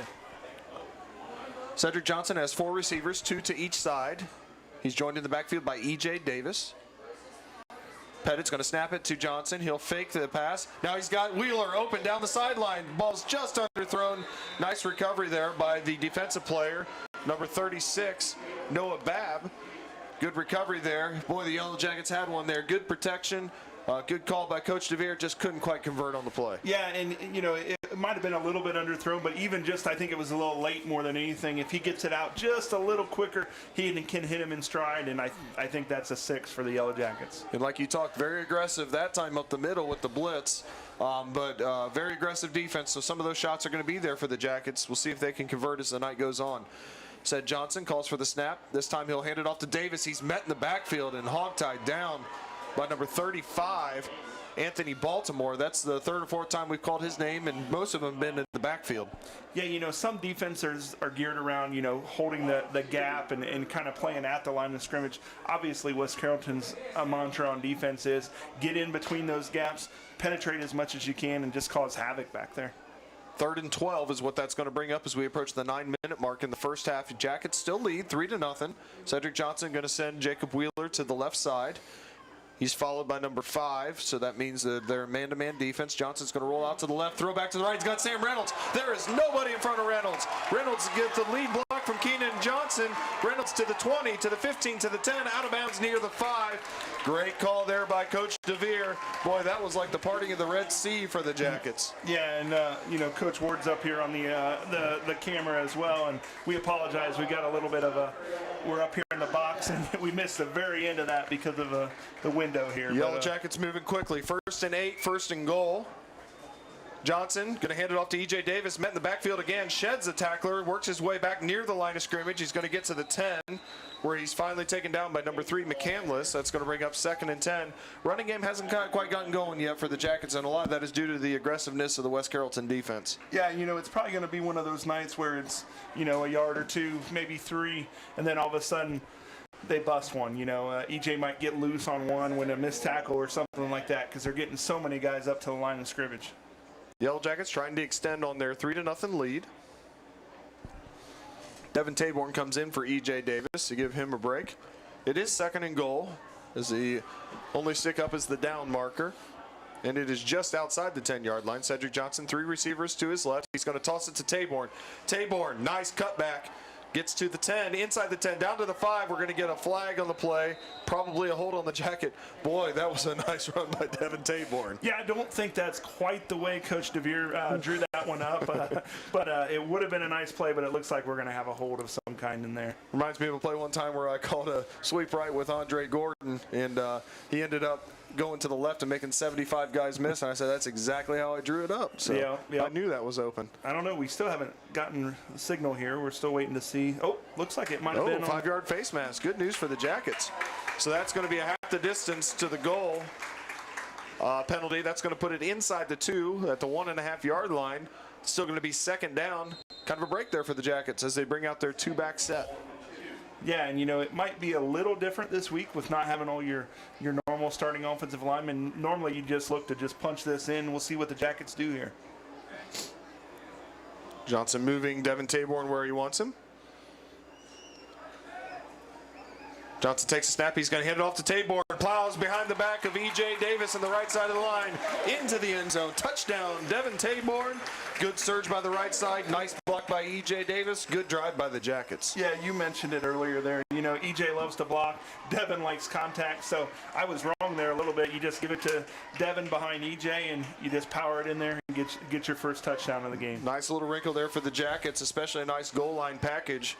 In that case, as Carson Taylor comes on, he made a 34-yard field goal on the last Yellow Jacket drive. This time the extra point is up, and it is through. That makes the score 10-0. 7:37 to go in the first half. The Yellow Jackets will come back with the kickoff.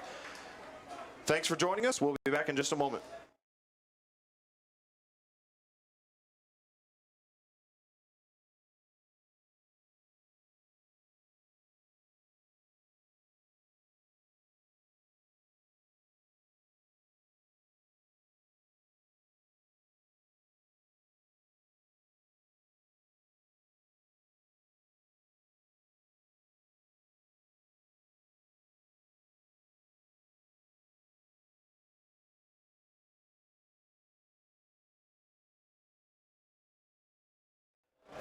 Well, Coach Ward, there's being open, and then there's being open. And Sam Reynolds was open, but that was a big play. Nice call by Coach Devier. And still, the Yellow Jackets, whether that was a busted coverage or whether that was just a great call or they fooled them, they still had to execute. Nice play. Nice job by Cedric Johnson. Nice job by the line to give him time. And then Sam Reynolds, shows his athletic ability heading down the sideline. Yeah, we talked about earlier when the team's playing that aggressively, you're going to have to make those plays where you get in behind that defense and get after it. Kickoff from Taylor is going to be called back as we're going to get an offsides penalty on the Jackets. So instead of kicking off from the 40, they'll march it back to the 35. And that'll be a 5-yard penalty for the Jackets, and they'll re-tee it. And of course, everybody's got to come all the way back down and got to run down the field again. So far in the game, Cedric Johnson, 3 for 5 for 96 yards. Devin Taborn has 3 rushes for 12 yards and that touchdown right there. So, nice kind of 1-2-3 punch in the backfield when the Jackets get Devin Taborn, E.J. Davis, and we've seen Ced Johnson get it going as well. Absolutely, and they even, in the running game, they're all different in their own way. So Carson Taylor re-tees it. He approaches the ball and lets her fly. This one's going to be inside the 10. It's going to be caught at the 8-yard line by Darby. Darby across the 20 to the 25-yard line, up the sideline. Darby is dangerous. He's crossing midfield, makes a man miss. He's going to be taken down by number 2, Wes Davidson. 1 tackle from taking it to the house. That young man is dangerous, and that was a great return inside the Yellow Jackets 40. Great field position for the Pirates. Yeah, and it's always dangerous when you have those offsides that the team kicking off has run partway down the field, and they exerted more energy than the receiving team, and it looks like it might have been a little bit of a factor there. So it's going to be 1st and 10 from the 39-yard line, 7:27. We'll see if the Yellow Jacket defense can respond here with the short field for the Pirates. It's like Darby's going to take a play off. Number 2, DeJuan Howard, is going to join Cleveland in the backfield. He has a wingback, number 10, Caden Gibbs, and 3 receivers. Cleveland takes the snap. He's going to hand it off to Howard. Howard gets by Spangler. Devin Taborn won't let him out of his grasp as he gets some help from Bo Davis. They're going to be short to no gain. We'll call it no gain. That's going to bring up 2nd and 10 from the 39. Good job there by the Jackets. The first one didn't get him, but we had 2 other ones right there. Yeah, and there's just a little different impact there when Devin Taborn comes through that line and gets a hold of the guy. It's just you see the offensive guy kind of take a jolt, and it's pretty interesting. So 4 wide receivers as Darby checks back into the ball game. Tyron Darby, number 1, the junior running back for West Carrollton. Looks like we have some movement down here to the bottom of the screen. Number 14, Cameron McKinney, might have got a little bit anxious there, and he did. That's going to be a 5-yard penalty. Bring up 2nd and 15. And, you know, a little bit like last drive for West Carrollton. They're moving it, and then getting pretty good field position. Then a penalty got them last time. We'll see if they can overcome this one. Yeah, they had the big kickoff return and, you know, not a lot going on first and the penalty here. Let's see what they do on 2nd down and see if they can get it to 3rd and manageable. Same formation for the Pirates. Cleveland joined by Darby in the backfield. We haven't seen Cleveland throw it too much yet, but this time he's going to. The short pass is going to go out to number 5, Cedric Anthony. Anthony works his way back across the original line of scrimmage. It's going to bring up about a 3rd and 8. He's taken down by Grant Fair, Cam Vordermark out there on the right side. Nice solid gain there. Instead of trying to get it all at once, the Pirates get about half of it right there. Good job by West Carrollton. Yeah, a high percentage pass there that you know you're going to get completed most of the time. Give your athlete a chance to get some yards, and you know he could have even broke that. So nice call there on 2nd down. It's going to bring up 3rd and 8 from the 37-yard line, probably 4-down territory, especially with the score being Sydney 10, West Carrollton nothing. West Carrollton did kick off, so they will get the ball to start the second half. Cleveland calls for the snap, and he takes it. He's going to throw it out here again to Anthony. Anthony makes a man miss, gets up near the 1st down. Looks like they're going to mark him just short, so that's going to bring up 4th and 1, a big play, but same exact play. I'm sorry, that's not. That's number 9, Jordan Berry. Those numbers are a little bit hard for an old guy like me to read. Yeah. And it looks like they're going to move fast here. Cleveland joined by Darby in the backfield, 4th and short. He drops back to pass. Looking. He's going to be forced out of the pocket. Now he's going to run, try to get the 1st down, but he's going to be taken down by Kurt Spangler. Kurt Spangler, Devin Taborn helps out. Great job by Kurt Spangler. I'm not trying to say anything bad about Kurt, but I think he was a little out-athleted there, but he put himself in a great position. Nice job by Spangler. He did exactly what he's taught. He squared him up, you know, made him make a move, stayed square, and made the tackle. Just a great play in the open field there. Obviously, we both thought it was going to go for quite a bit more there. Yeah, my voice didn't even raise there until the end because I figured it was a done deal, but what a play by Spangler. Great job by the Jackets not giving up there. And you got to give the secondary credit, too. You know, Cleveland was looking for somebody, couldn't find anybody, and that forced the run by Cleveland, and Spangler comes up with a big play. So we'll see if the Yellow Jackets take to the air or take to the ground here to start this drive. It's going to be handed off to E.J. Davis. He does squirt through this time for a little bit. E.J. Davis, yards have been hard to come by, but gets through the line pretty well there. Going to get 4 or 5 yards. Wasn't much of a hole there, but a good job by E.J. Davis of finding a little slither there and getting through. Yep, and he's just got to keep getting those hard yards and eventually wear down the defense and hopefully get a big one. 4 wide receivers for the Jackets, 2 to each side. Johnson calls for the snap. He's going to hand off to Davis again. He's got a hole across the 45, across the 50. E.J. Davis tiptoeing down the sideline. 30, 20, then it's coming back. He stepped out of bounds right about the 40-yard line. Coach Doenges shaking his head. Yes, he did. 39-yard line, and that's exactly what you're talking about, Coach. You know, keep pounding it, pounding it, pounding it. Eventually, you'll bust one when a defense is that aggressive, and E.J. Davis did it there. Not as far as we would have liked, but still a really nice play for the Jackets. Yeah, you know, and it's part aggressiveness and it's part, you know, the defense. It's tough to just make those solid plays every time and make the tackle, and eventually they miss one, and E.J.'s got the ability to take it to the house on any play. Referees reset the play clock because the ball got away a little bit there. Jackson Pettit will retrieve it from Isaiah Clark. And the Jackets are into West Carrollton territory at the 39-yard line. We got Taborn in there for E.J. Yeah, after that long run, E.J. Davis takes a little bit of a breather. Cedric Johnson calls for the snap. He's going to hand it off to Taborn again. Taborn plows over the right side. A little bit of a different look there. It's a little bit, you know, both of them have power, both of them have speed, but it's just a little bit different when it comes to Devin Taborn. He's not going to try to make a guy miss, is he? He's going to put his head down and try to get what he can. He likes the contact. Not that EJ doesn't, but Devin likes to run through guys. There's no doubt about that. So that'll bring up 2nd and 7 after the 3-yard gain. At the 36-yard line, we approach the 4-minute mark in the first half. Yellow Jacket offense, we heard Coach Devier say it before the game, first downs are important because that keeps that dynamic offense on the sideline. They've been successful in that so far. Cedric Johnson drops back to pass. Looking deep. Same play. Got Wheeler wide open. Catches it at the 10. Trots on into the end zone. Cedric Johnson to Jacob Wheeler. 36 yards. We saw it open before. That we said that it was going to be there again. Great call by Coach Devier. Great catch, great throw, great protection.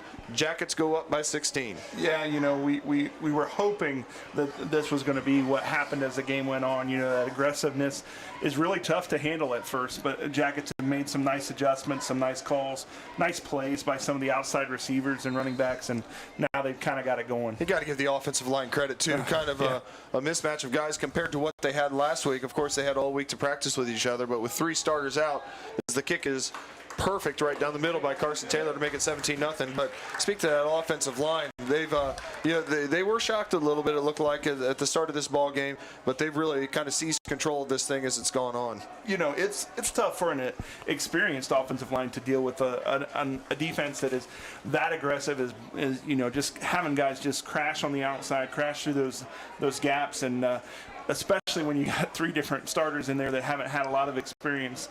They've done a really nice job adjusting, and it's starting to show on the scoreboard. 17-0 is what the scoreboard reads. We're going to pause for just a minute, and we'll be back for the ensuing kickoff. 3:52 to go in the first half.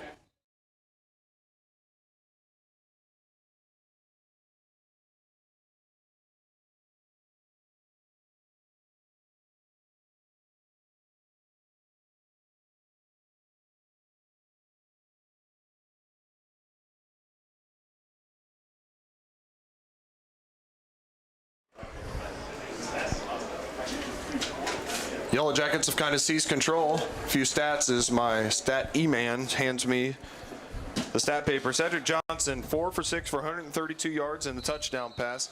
E.J. Davis now has 9 carries for 45 yards. Here's an onside kick by the Jackets, and they look like they have it. There's a fight at the bottom of the pile. They certainly had West Carrollton fooled.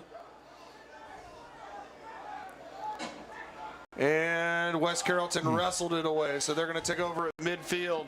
Number 10, Caden Gibbs, with a big play for West Carrollton.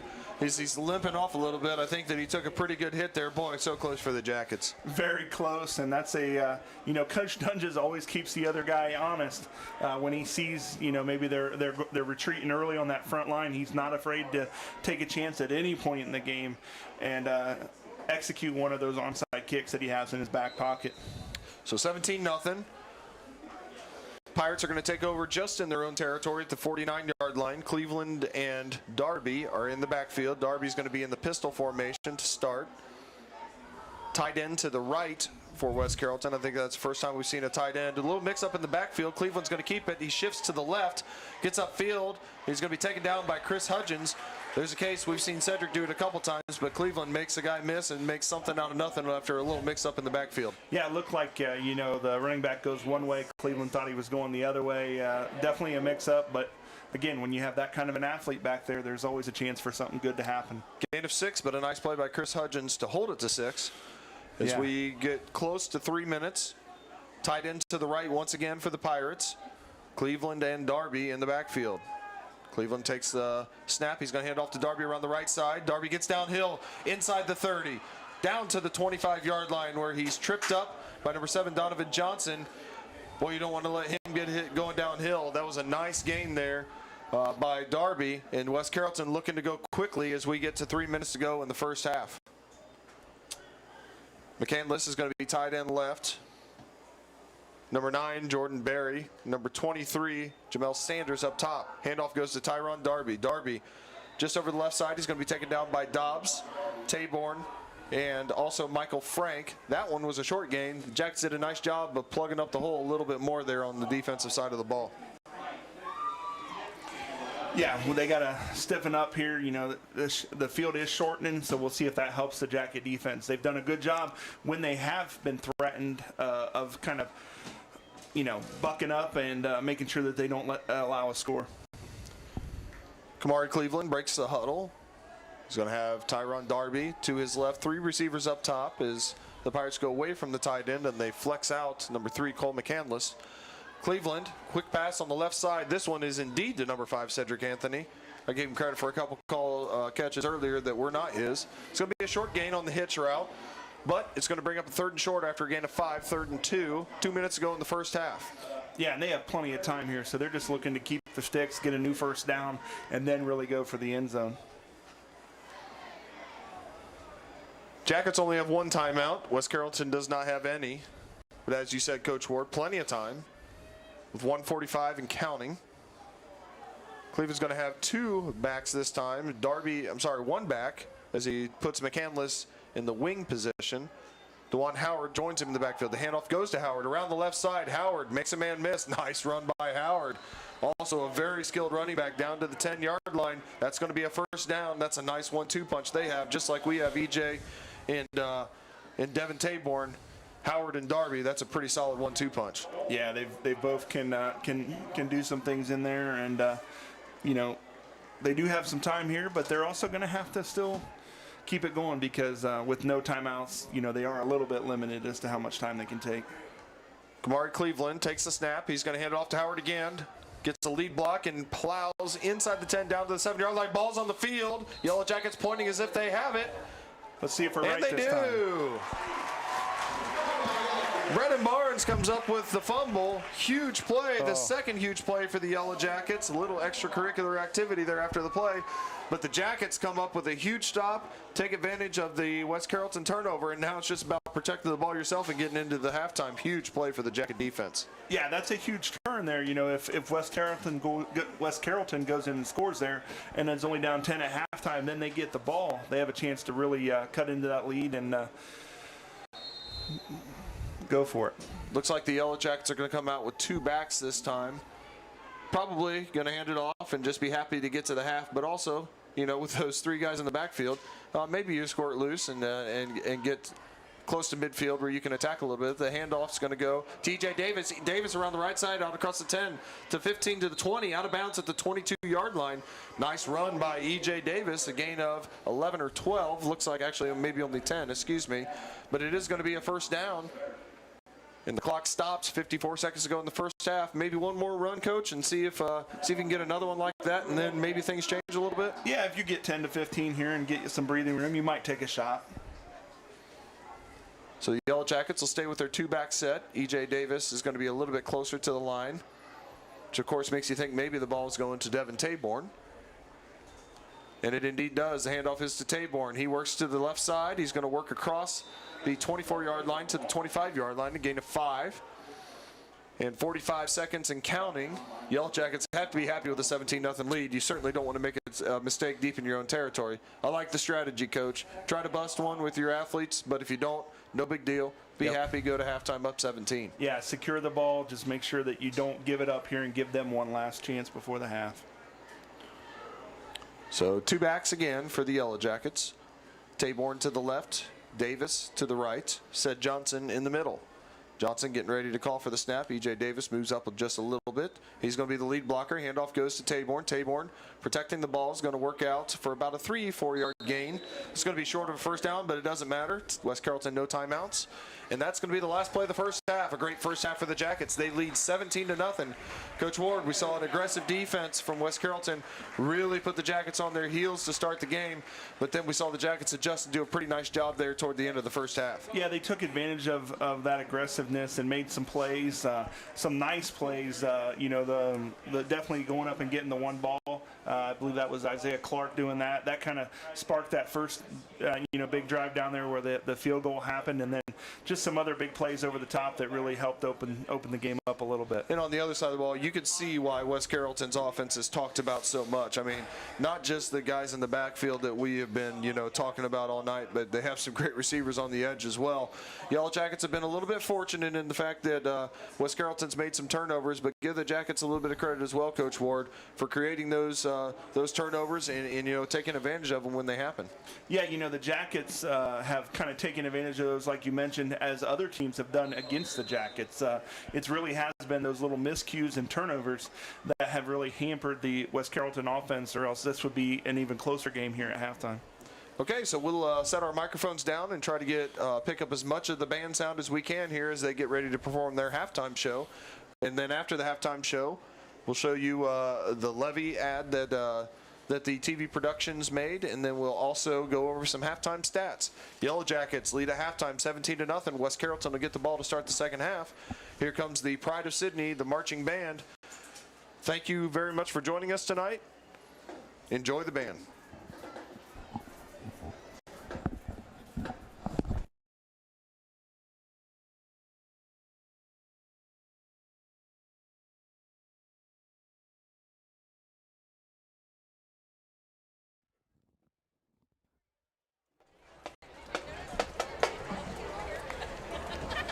Ladies and gentlemen, introducing the pride of Sydney, the Sydney High School Marching Band.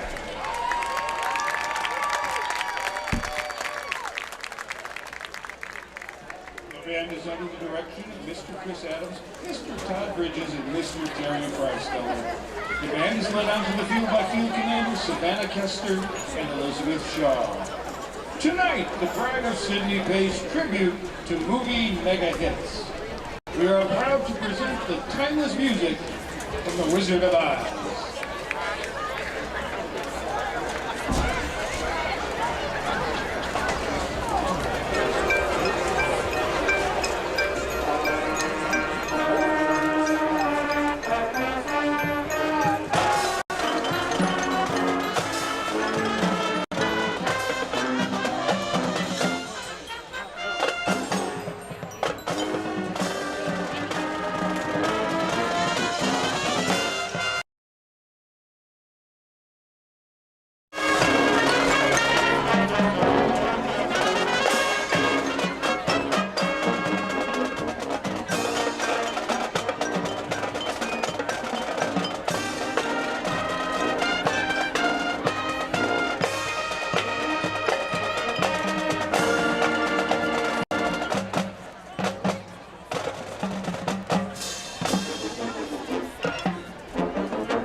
And now, another iconic classic, the James Bond theme.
On Tuesday, November 3rd, Sydney City Schools will be asking voters to pass, for 10 years, a $7.3 million emergency property tax levy to generate $3.5 million necessary to support school operations. This levy will continue to support the day-to-day operations of our schools, such as staffing, utilities, and supplies, and help offset the projected deficit we show in our 5-year forecast. It will help us maintain the excellent programs we currently have and help us keep the focus on academic growth moving forward. It is well known that strong schools are vital to a strong community and vice versa. Please help us make Sydney a stronger and more vibrant community by supporting our schools.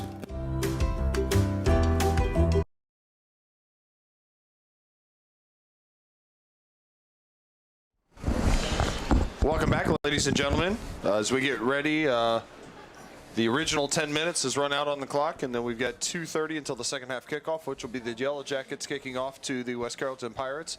And I got my directions right. I think they will be kicking from south to north. Okay. So West Carrollton will be receiving toward the scoreboard here to start the second half. Well, in your defense, you know I don't know that the field sits exactly north and south, so we're a it's little no angled out defense. here. I was completely messing around. So looking at our stats, thanks to my dad Ed Snyder for the halftime stats here.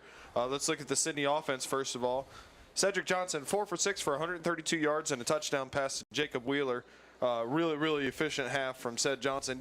Hasn't gotten it going running like we've seen the last couple of games, but he's made some really good decisions and gotten the ball into some key people's hands. Well, we've talked about taking what the defense dictates to you, and the running game hasn't been there for Ced, but he's been able to distribute the ball, make the right reads, especially those passes over the top. I mean, that's where it's been at because of the way they're playing, and they've taken advantage of it. And while the run game has been a little bit frustrating, still some positive things from the Jackets. E.J. Davis, 10 carries for 55 yards, including a big one that he almost tiptoed down the sideline for a touchdown. And Devin Taborn has 6 carries for 24 yards and a touchdown. Receiving for the Jackets, Sam Reynolds has 1 reception for 52 yards. Isaiah Clark has 2 receptions for 44 yards, and Jacob Wheeler has the 36-yard touchdown catch. Big stats for the Yellow Jackets and the Pirates. When it comes to mistakes, the Yellow Jackets have 6 first downs, only 2 penalties, Coach Ward, and no turnovers, and then West Carrollton with those 3 big turnovers. Yeah, I mean, I hate to say it because we almost sound like a broken record, but in high school football, there's many games where it really does boil down to which team makes the most mistakes. And, with our league the way it is this year, teams are very, very close in terms of talent and ability level, and those are what are going to make the difference in a lot of these league games. So West Carrollton on offense, Cleveland, Kamari Cleveland, the quarterback, 5 for 7 for 26-yard passing. And then the running back, Tyron Darby, has a long kick return that nearly went for a touchdown where he was tripped up by Davidson at the last minute. But he also has 5 carries for 44 yards. But 4 penalties for West Carrollton, 3 turnovers, and 4 first downs. We'll see if they can put it together here to start the second half. Of course, a big drive for them from an offensive perspective, but also for the Jackets. I think we were talking a little bit at halftime while the band was playing, and they did a phenomenal job, by the way. They sounded really good. But we were talking I think that looking at this, I know that the stats say that West Carrollton can be a really dangerous passing team, and I'm not saying they can't be, but I'm not real comfortable with their running game if I'm a Sydney Yellow Jacket fan, if I'm a Sydney Yellow Jacket coach. If the Jackets can keep this lead and maybe even extend it a little bit, it'd be really nice to try to make them one-dimensional. I agree with you. I think the thing that scared me the most was when those guys got out to the edges and had some room to run. And so far, that's what they've had the most success with. And if Sydney can limit that, I think they're going to come away with the victory here. So West Carrollton set to receive. Looks like they're a little more ready this time. Probably won't see the onside kick again that the Jackets nearly got there at the end of the first half.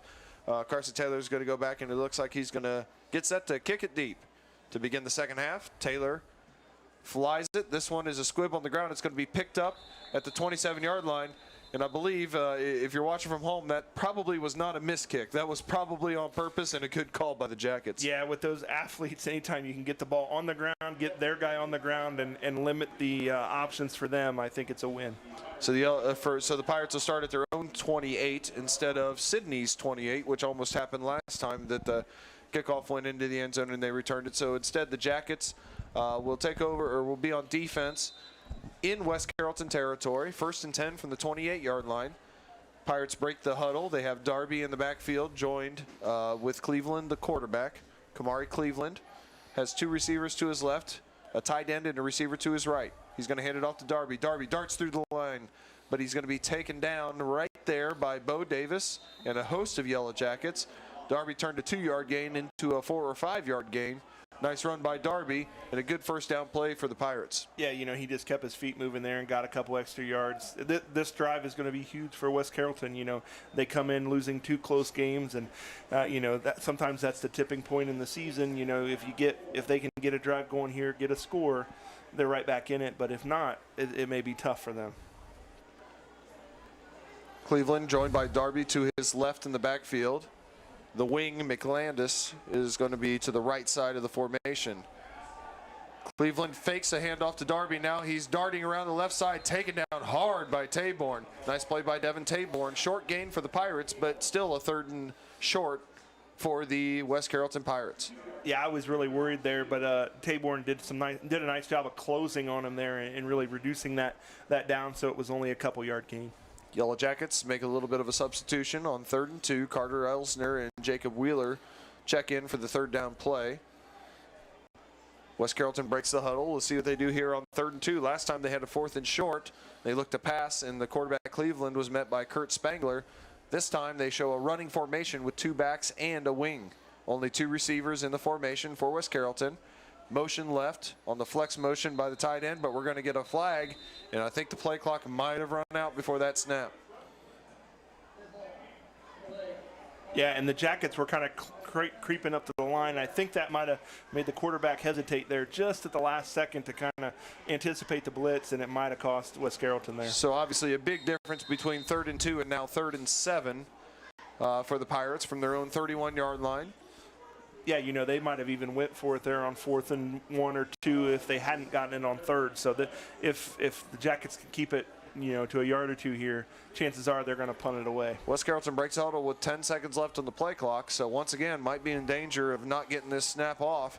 They show 3 receivers to the left. Cleveland just gets it off. He drops back to pass. Cleveland looking to the left side. It's complete to number 23, Sanders. He works close to a 1st down. He reached out at the last second, but I think he was already out of bounds, so that's going to bring up a 4th and short. And we'll see, Coach Ward, if you were right, that they might go for it on 4th and short. Yeah, we'll see what they, it might be that point in the game for them to just take a chance here. And if they do, I would look for a run here. I think they've had good success getting a yard or 2 almost every time they've handed it off. Yeah, so. Very few negative plays so far for the Pirates. They're going to spread them out, though. 3 receivers to Cleveland's right. Darby in the backfield to his left. Cleveland's going to throw it out here to the right, and the ball's not going to quite make it there. Ball hit the ground.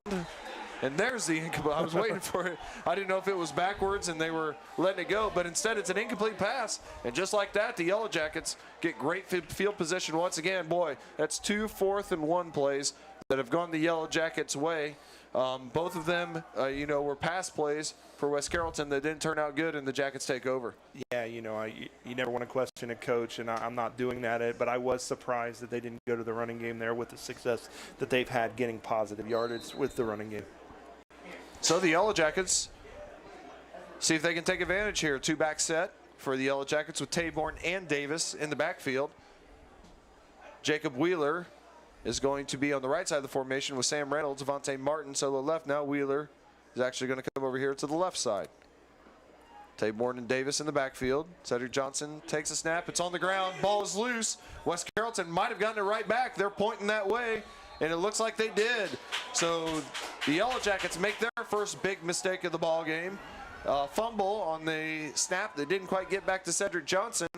Good news is everybody's okay getting up from the bottom of that pile, but let's see if West Carrollton takes advantage. Boy, that's a big play for them after that 4th and 1 that didn't come to fruition for them. Yeah, that really gives them some life again. If the Jackets had been able to get any kind of points out of that drive at all, I think it really would have hurt their morale, but they've got another shot at it here, and let's see if they get back to the running game.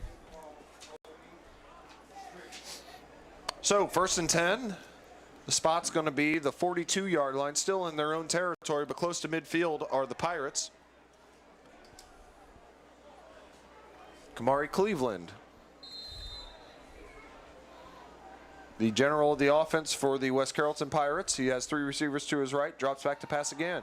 Cleveland looking deep. He has a man over the middle, but a nice recovery there by number 17, Damon Dobbs, as the intended pass was for number 5, Cedric Anthony. Looked like he had his defender beat, but a great job by Dobbs to get underneath that route and make a nice breakup.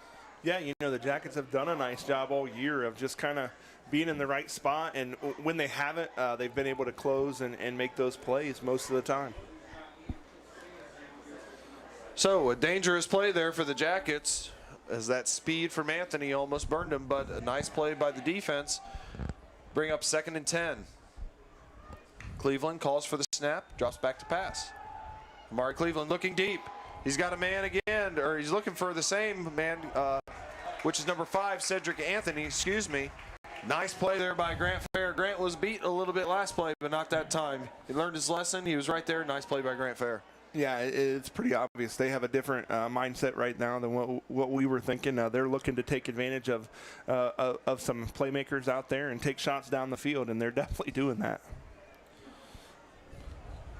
So that's going to bring up a 3rd and 10. Boy, this half seems like it's about 10 minutes old, but only 3 minutes have come off the clock. A lot of incomplete passes and turnovers on downs. And we'll see if they reset the play clock here. It looks like West Carrollton's got to take a timeout. I was kind of watching them try to get the ball back to center. So something new this year. The ball doesn't go to the official in between plays. It actually goes to the center. And he brings it to the line. We had a couple of not good passes by West Carrollton players to the center, and then the last one bounced off his hands, and the play clock was at 8. And they weren't going to get that snap off, so good timeout by the West Carrollton staff. Yeah, I don't know how many times you practice passing the ball back to the center, but it's something that in 2020 we got to think about. Absolutely. 9:22 to go in the 3rd quarter. 17-0 is the score. Big 3rd down coming up for West Carrollton. We'll be back in just a moment.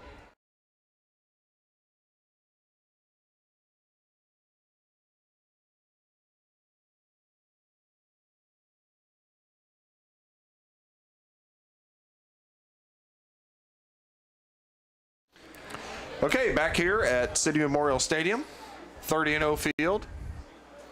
This time they're going to go empty, are the Pirates. The running back Darby is actually the 3rd receiver to the right. Cleveland calls for the snap. Jackets blitz, but we're going to get a timeout. Looks like that formation might have had the Jackets a little bit off guard. I think they had an uncovered man, so a pretty good timeout there. You never want to take timeouts early in the half, but you also don't want to give up touchdowns because of a misassignment. Absolutely. So good timeout there by the defensive staff. Once again, we'll step away for just a moment. 9:22 still to go in the 3rd quarter, 17-0.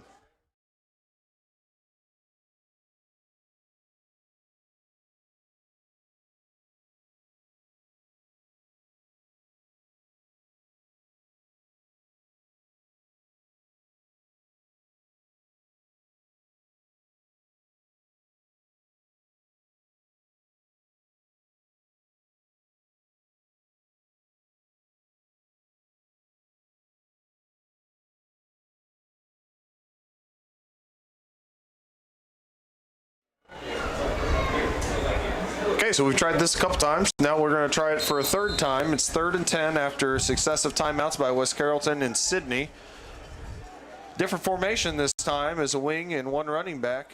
Cleveland fakes the handoff to Darby. He's going to dart to the right. Now back to the left. Has some running room up the left side. Chased by Bo Davis across the 1st down marker into Jacket territory. Out of bounds near the 37-yard line. That was a nice play there. Good penetration by the Jacket defense, but created a running lane, and Cleveland took advantage. Yeah, that's where, the guy that's got the cut back there, it's got to stay home and stay honest, especially with an athlete like him out there on the field. There is an injury for the Yellow Jackets down on the field, so we'll pause for just a moment, and we'll be back. 17-0, still 9:11 to go in the 3rd quarter.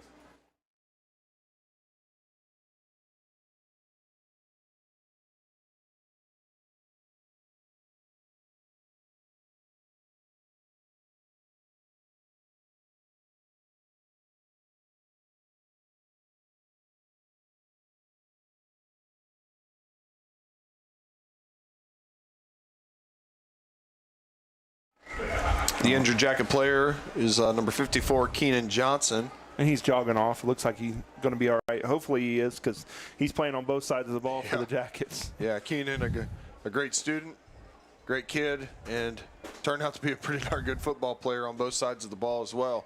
So we hope he's okay. First down and 10 from the 37-yard line for the Yellow Jackets. I'm sorry, for the Pirates. There's another fake handoff. We're going to get a throwback across the middle, nearly picked off by the Jacket. Pass was intended for number 23, Jarrell Sanders. Yellow Jackets were all over those crossing routes and really had 2 chances to pick that off. But, you know, you hate to see the opportunity slide by, but it's still a nice play by the secondary. Yes, they were right there, and they'll line up and see if they can do it again next play. And it's no doubt that the West Carrollton's looking to go to the air here. So we still haven't reached the 9-minute mark yet here in the third quarter. West Carrollton with their second drive of the half. And there's going to be a false start on the left guard, which is going to make it 2nd and 15. This has kind of been the theme for West Carrollton so far. Get into Yellow Jacket territory and then some negative plays. We'll see if they can overcome it this time, though. Yeah, if they're going to get back into this, they're going to have to overcome those mistakes or stop making them at some point in the game. So they don't even huddle. They're going to run the same play that they had called. Kamari Cleveland fakes it to Darby. Rolls out to the right. Now looking back to the left. He has Darby in his sights. Nice pass. Beautiful catch as Darby goes up and catches it. Comes down at the 15-yard line. They've been setting that play up for a couple of times. They rolled out and the quarterback ran. They tried to hit a crossing route. Now they do the throw back to Darby. Nice play call and a nice execution there by the Pirates. Yeah, and when the quarterback's such a threat to run, that is a tough one to guard against. You really have to, you know, just do your job, and that's a tough assignment. So West Carrollton breaks the huddle. They'll have a wing to the right. Number 10, Caden Gibbs. Darby in the pistol behind Kamari Cleveland. Cleveland's going to hand it off to Darby this time. He takes it around the right end, makes a man miss. Inside the 10, down to the 5, reaches for the end zone. Ball is loose in the end zone. We'll see what the official calls here. The Yellow Jackets came up with it. Did he call him down? They're talking about it. It could be a touchdown. It could be out of bounds at the 1. It could be down.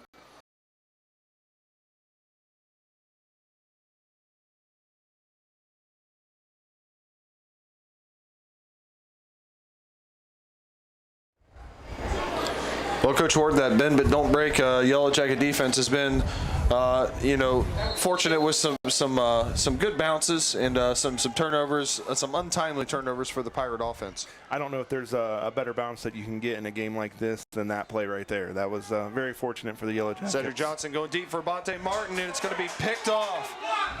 Ball is picked off by number 28, Brandon Foster. He's going to take the pass, it looks like near the 45-yard line. We got penalty flags on the field. And we'll see what this call is.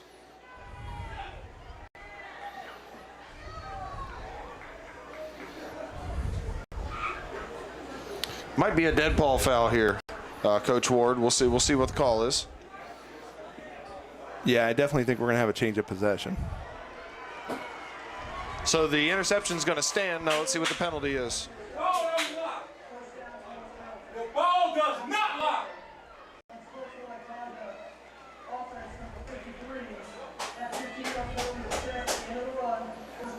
So not only the pick at the 45-yard line, but 15 yards on the Jackets after the play. That's going to put it at the 30-yard line, and it feels like a big part of the game right here, big time of the game, Coach Ward.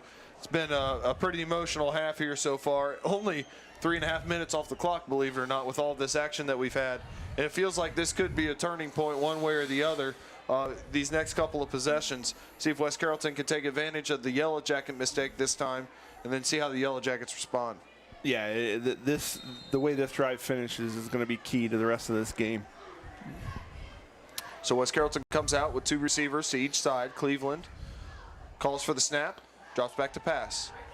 Cleveland is going to throw it out. It's going to be caught by number 5, Cedric Anthony. Anthony's going to be run out of bounds by number 35, Curtis Spangler, but not before a gain of, it looks like 9 yards. So that's going to bring up 2nd and 1 after a good first down pass and catch by the Pirates. Yeah, they're doing a nice job of getting it out there on the edges to their athletes, and they're really stretching the Sydney defense right now.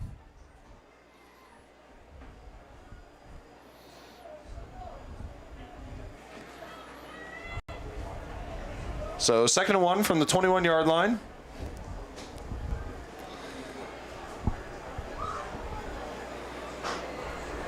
And Cleveland has Darby in the pistol formation. He's going to hand off Darby. Ball's on the ground. Yellow Jackets pick it up. Bo Davis is scrambling down the left side of the field, across 50, across the 40, down to the 36-yard line. We got a penalty flag back behind the play, maybe another dead ball foul. The Yellow Jackets come up with a big play, and there's another penalty flag thrown. We got flags all over the field. Things are starting to get a little bit chippy, Coach Ward. Yeah, but nevertheless, a big play there for the Jackets, and there's another penalty flag. So we're going to have a little bit of some issues here as the teams are being separated.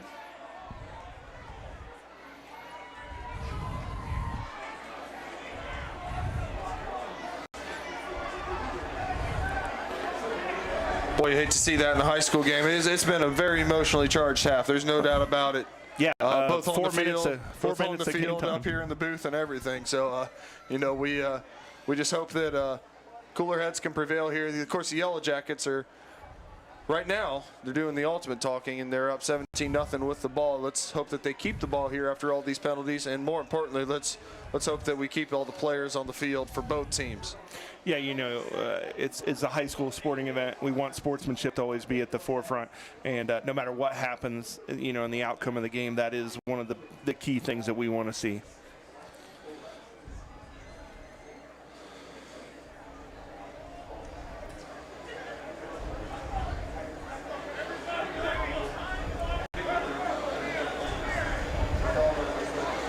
So a lot to sort out, obviously. When the official gets ready to make an announcement, we'll come back. But until then, we're going to go ahead and step away for just a moment.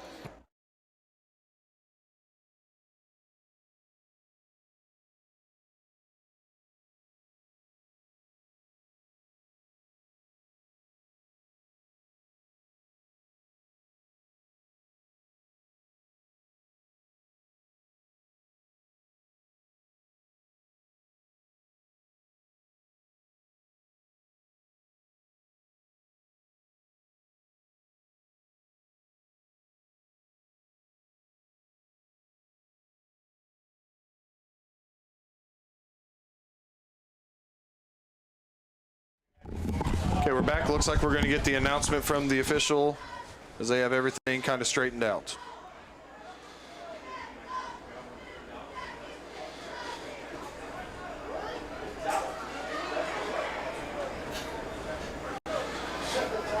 During the play, personal foul, that's Carrollton, number 58. That 15-yard penalty will be assessed on the end of the run. After the play was over, dead ball, unsportsmanlike. Defense number 32. That 15-yard penalty will come from the 10-yard line. Dead ball, unsportsmanlike. Defense number 35. That 15-yard penalty will be enforced after the other one. 30-yard penalty to the 50-yard line, first down Sydney. So it looks like all penalties there were on West Carrollton. One during the play, two after the play. And with 8:01, I don't know where the ball's going to be, but it's got to be pretty good field position for the Yellow Jackets. Yeah, we'll see where they end up spotting it here. It was kind of hard to make out where he said there at the end, but obviously it's a huge turn for the Jackets. So West Carrollton looks like they're going to be going in. The Yellow Jackets pick up a fumble. Bo Davis does a fantastic job to pick up that fumble and scoops it up and gets into West Carrollton territory. I think they must have had at least one or two of those against the Jackets. I'm not sure that announcement was 100%. Yeah, I think that it because looks like if you two look of at them where the were ball, on us. because they walked forward and then walked backwards. So I think that some of those were on the Jackets. Of course, a lot going on. I can't blame the officials for pointing the wrong way on some of those. But nevertheless, hopefully we're back to playing football here. Ball right at midfield, and we'll go from here. So first attempt for the Jackets, leading 17-0. Ball's on the 50-yard line. On the left hash, Yellow Jackets send out 4 wide receivers. Reynolds and Wheeler to the top of the formation. Clark and Martin to the bottom side of the formation. Cedric Johnson takes a snap. He's going to fake it to Davis. He's going to pass it out to Martin. Martin has Huggins in front of him. Gets up across the 45-yard line. Stays on his feet inside the 35 down to the 34-yard line. Actually, it's going to be spotted right at the 35-yard line. That'll be a first down and a gain of 15. Good play there by the Yellow Jackets on the quick screen. Yeah, and he did a nice job of keep fighting for yards there. I have to admit, the old coach in me is thinking, don't fight too much and give up a turnover there, because right now the Jackets, if they can just control the clock, keep this drive moving, that's the best thing that they can do, and hopefully eat up some of this third quarter where we still have over 7.5 minutes to go. Same formation for the Yellow Jackets, except for Devin Taborn is to the left of Cedric Johnson this time. The handoff is going to go to Devin Taborn. He squeaks through, but he's going to be taken down. Nice play there by number 3, Cole McClandis, because I think if he doesn't get him, Devin could be going for a little bit there. Yeah, that was a really nice tackle by I think you said number 3 there, that just filled the gap and made a nice solid tackle. Got an injury on the field for West Carrollton. 2nd and 9. 7:21 to go in the third quarter. We'll pause for just a moment and be right back.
Okay, back here at Sydney Memorial Stadium. Looks like number 52 was the injured player for the West Carrollton Pirates. That's Devin Sattel, or Sadel. Not sure how you say it, I'm sorry. Looks like he's hobbling around, but hopefully he's going to be okay. And we're back to football action. 2-back set for the Yellow Jackets. E.J. Davis and Devin Taborn in the backfield. Handoff goes to Taborn. He has the hole inside the 30, 25, the 20, down to the 15, inside the 10. He's taken down at the 6-yard line. Nice run there by Devin Taborn. Great blocking by the Jackets. We do have a flag down inside the 15, about the 14-yard line. Yeah, no matter what happens with the flag, it's nice to see Devin to be able to break one there. He's gotten a lot of hard yards for the Yellow Jackets this year, and it's nice to see him get a little room out there in the open. It is going to be a Yellow Jacket first down, but it does look like it's going to come back a little bit. We'll see what the official calls.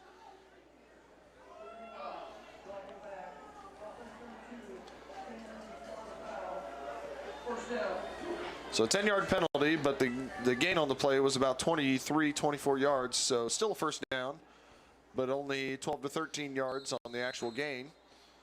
Still a really nice run by Devin there. So the Yellow Jackets will stay with this 2-back set. It's been a nice wrinkle for the Yellow Jackets. It's just really nice to have 2 guys to hand the ball to back there. Well, and you save some wear and tear on each one of them as well. That's a great point. Cedric Johnson is going to hand it off to Taborn. This time the ball is on the turf, and the 2-back doesn't work out well there as number 10 comes up with the ball for West Carrollton. That's Caden Gibbs. And it feels like we got turnover, and the latest one by the Jackets, and West Carrollton takes over at their own 30. Yeah, you almost feel like we have a theme for this third quarter. It's penalties and turnovers, and again, we sound like a broken record, but that's what it is, and eventually somebody's going to break through and make a difference here in this third quarter. Neither team has capitalized on those turnovers so far, but West Carrollton with the latest opportunity to do so. So they're going to take over. The ball's going to be on the right hash at the 30-yard line. Still not even halfway done with this third quarter. It's been a long third quarter. We're going to see a lot of games, across the state be ending here soon if this third quarter continues like this. Kamari Cleveland calls for the snap, and we got some movement pre-snap. We'll see. I believe it's on West Carrollton, and that's the preliminary indication. this almost feels like it's the first game of the season. And, you know, honestly, West Carrollton's, you know, for them, it is the first game in a couple weeks. And, you know, you can almost understand that with them being off for so long. Sure. It's been a sloppy half by both teams here. But West Carrollton now with 6 turnovers, I believe, or 5 turnovers. 5 turnovers for West Carrollton. Of course, the Yellow Jackets have a couple as well. And that's kind of been the difference in the ball game so far, and it could be the difference moving forward, especially if West Carrollton can take advantage of this latest one. There's going to be a jet sweep fake handoff to number 2, Howard. Instead, Cleveland's going to keep it. He dances around in the backfield, can't get away from all the Yellow Jackets, though. It's going to be a loss on the play and bring up a 2nd and even longer, maybe 2nd and 17, as we approach the halfway point of the 3rd quarter. Yeah, and, you know, honestly, in that play, there was some penetration there by the Yellow Jackets defensive line that really kind of bogged that play down and allowed them to knock them back even a few more yards. So 2nd and 17. West Carrollton is in the huddle. We've seen a little bit of them huddling. We've also seen them go with the no huddle. This time they break the huddle. They're able to play at some different speeds. And we have Darby in the backfield. He's going to step up to block this time. Cleveland back to pass. He's forced to the left side out of the pocket. Looking, has a man in Anthony. Anthony comes down with it and stays in bounds. That's great balance and great awareness by Anthony to make sure he caught that ball with a foot in bounds along the sideline on the scramble drill. That'll be enough for a first down. That's a big play for the Pirates. Yes. Get them some momentum going on this drive, and hopefully for them keep the sticks moving and keep marching down the field. Jackets are going to have to bone up on defense here and see if they can get a stop. 3 wide receivers in the game for West Carrollton. The running back Darby is behind the quarterback Cleveland. Handoff's going to go to Darby this time. He bounces it out to the right side, gets by Cam Vordermark across the 50, down to the 40, the 30. Darby's loose inside the 20, inside the 10, tiptoeing down the sidelines into the end zone. That's going to be a touchdown for West Carrollton. 54-yard run by Darby. He's dangerous. We knew that he had the ability at any point to break free, and he did there, and the Yellow Jacks just couldn't catch him. Yeah, he was fast enough that we couldn't even keep up with the camera there with the window up here. So he is definitely a great athlete there, and a great play gets them right back into this. I didn't see any personnel come on the field, so it looks like West Carrollton's probably going to go for 2 here. The score is 17-6. This would make it 17-9. If they were able to convert, the ball is going to be placed on the left hash, which makes you think possibly a rollout to the right of some sort. We got a little bit of a pause in the action, though. It wouldn't be our 3rd quarter here tonight if we didn't. So West Carrollton breaks the huddle. They will send 2 receivers and a wing to the right. Darby in the backfield. Cleveland getting ready to take the snap. Same formation as the last play. We'll see if it's the same play. It is. Handoff goes to Darby, and he darts inside this time, and it looks like he's a little bit short. The officials have him marked short of the goal line. Yellow Jacket defense comes up with a nice play there. But boy, West Carrollton with a big drive there. The Yellow Jackets look like they're going in for maybe another score. They fumble. West Carrollton, we talked about it, that they could take advantage, and they certainly did there. Absolutely. They took advantage. You know, that's the first time they've been able to completely take advantage of a turnover or a miscue by the Jackets and get themselves on the board. We do have another penalty flag on the field. This one looks like a post-snap penalty, or I'm sorry, a post-play penalty. We'll see what that is before we pause for just a second before the West Carrollton kickoff.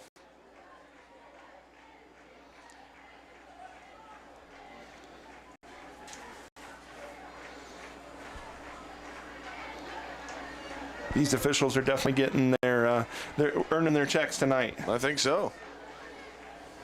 And maybe we pick up the flag. So it looks like nothing as a result of that. So let's pause for just a moment as we get ready for the kickoff from West Carrollton.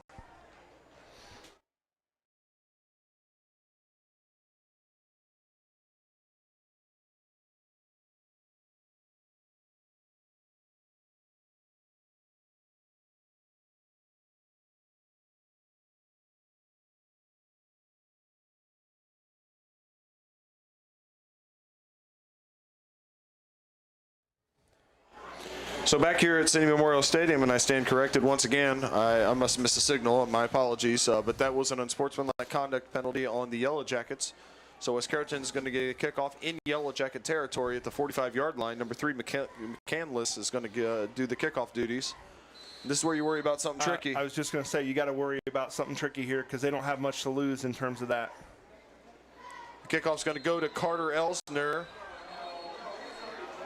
And they're going to call him down. He was on the ground, the official says, at the 25-yard line. The Yellow Jackets came up with the ball as a result anyway. But just what we were talking about, when you're at the 45-yard line kicking off, you can take some chances because you know it's going to be not great field position no matter what. Darby now with 9 carries for 121 yards. That's over 10 yards a carry, well over 10 yards a carry for Darby. Cleveland is 9 for 15 for 91 yards. This half penalties, 4 for each team. The Yellow Jackets have been penalized 4 times for 55 yards, and West Carrollton 4 times for 30 yards. So once again, Darby 121 yards on the ground, Cleveland 91 yards through the air. Their stars on offense are really starting to shine through, aren't they? Yeah, and the Yellow Jackets are going to have to get something going here on offense, at least put their drive together, and if nothing else, change the field position. So E.J. Davis goes out to the left. Ced Johnson looking for Isaiah Clark, but he's well covered. Good discipline by the West Carrollton defense. Ced Johnson scrambles, and he's going to get back to the line of scrimmage and actually get a yard or 2. And that's going to bring up a 2nd and long as a West Carrollton player looks to be shaken up. And he is. So we're going to pause while he's attended to. 4:53 to go in the third quarter. Yellow Jackets ahead by 11, 17-6.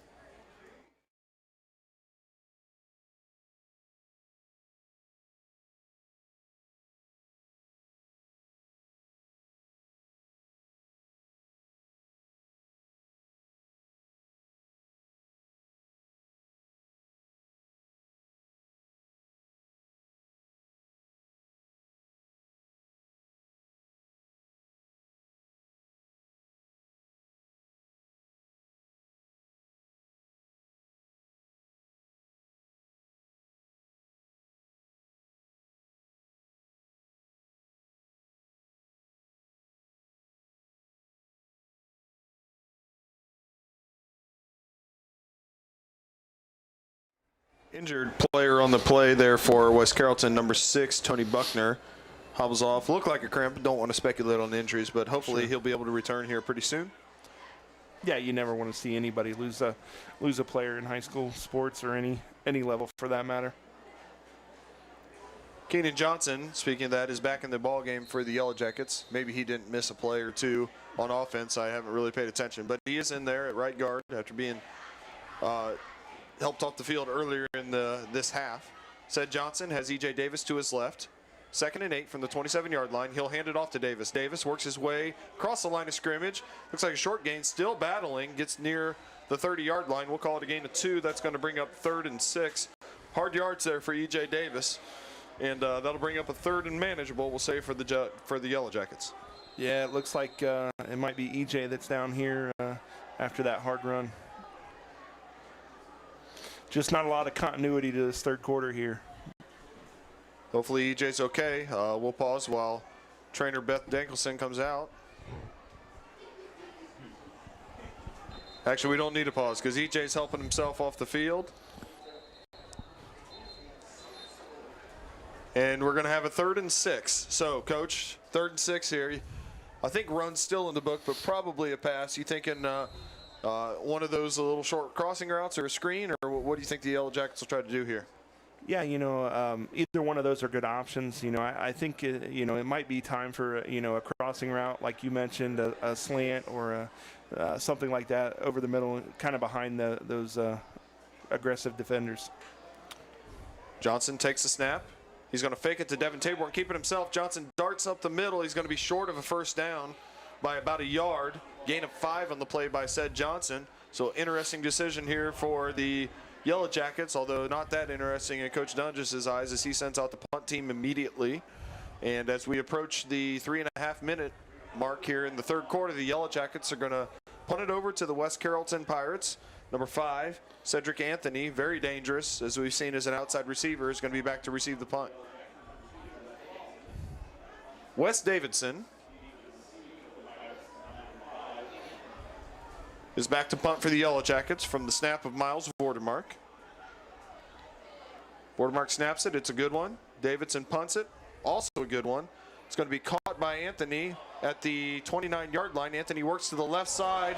There's going to be a block in the back on Grant Fair, so Anthony probably doing most of this in vain as he works his way up to the 34-yard line. We'll wait for the call, but it certainly looked like a block in the back right in front of the official. Yeah, I mean, there's no way we could have a change of possession here this quarter without a penalty flag being out there on the field somewhere. So that block in the back occurred at the 30-yard line, and that's going to push West Carrollton back a little bit further, but nevertheless, their defense gets a nice stop there, Coach Ward. The Yellow Jackets in the first half, even when they didn't score, were able to get several first downs. These last couple of drives, that has not been the case. It's been a lot of West Carrollton's offense on the field here in the second half. Yes, it has. I mean, we've seen a lot of different things from them here in the second half. They've obviously looked to open it up and throw it to the outside and test those jacket corners and defensive backs, and we'll see if that continues here. The Pirates come out with 4 wide receivers, 2 to each side of Kamari Cleveland, the junior quarterback. Cleveland will pass it out here to number 14, Cameron McKinney. McKinney works his way across the 25-yard line out near the 26 or 27. Nice first down play there for the Pirates as it cuts the chains in half at least. Yeah, 6 or 7. Call it a gain of 6 yards, and that'll bring up a 2nd and 4. Nice easy pitch and catch there, but a good play to get the ball in the hand of one of your athletes. Yep, they know that they've had some success deep, so they're able to get a little cushion there and take advantage of it on the outside with their athletes.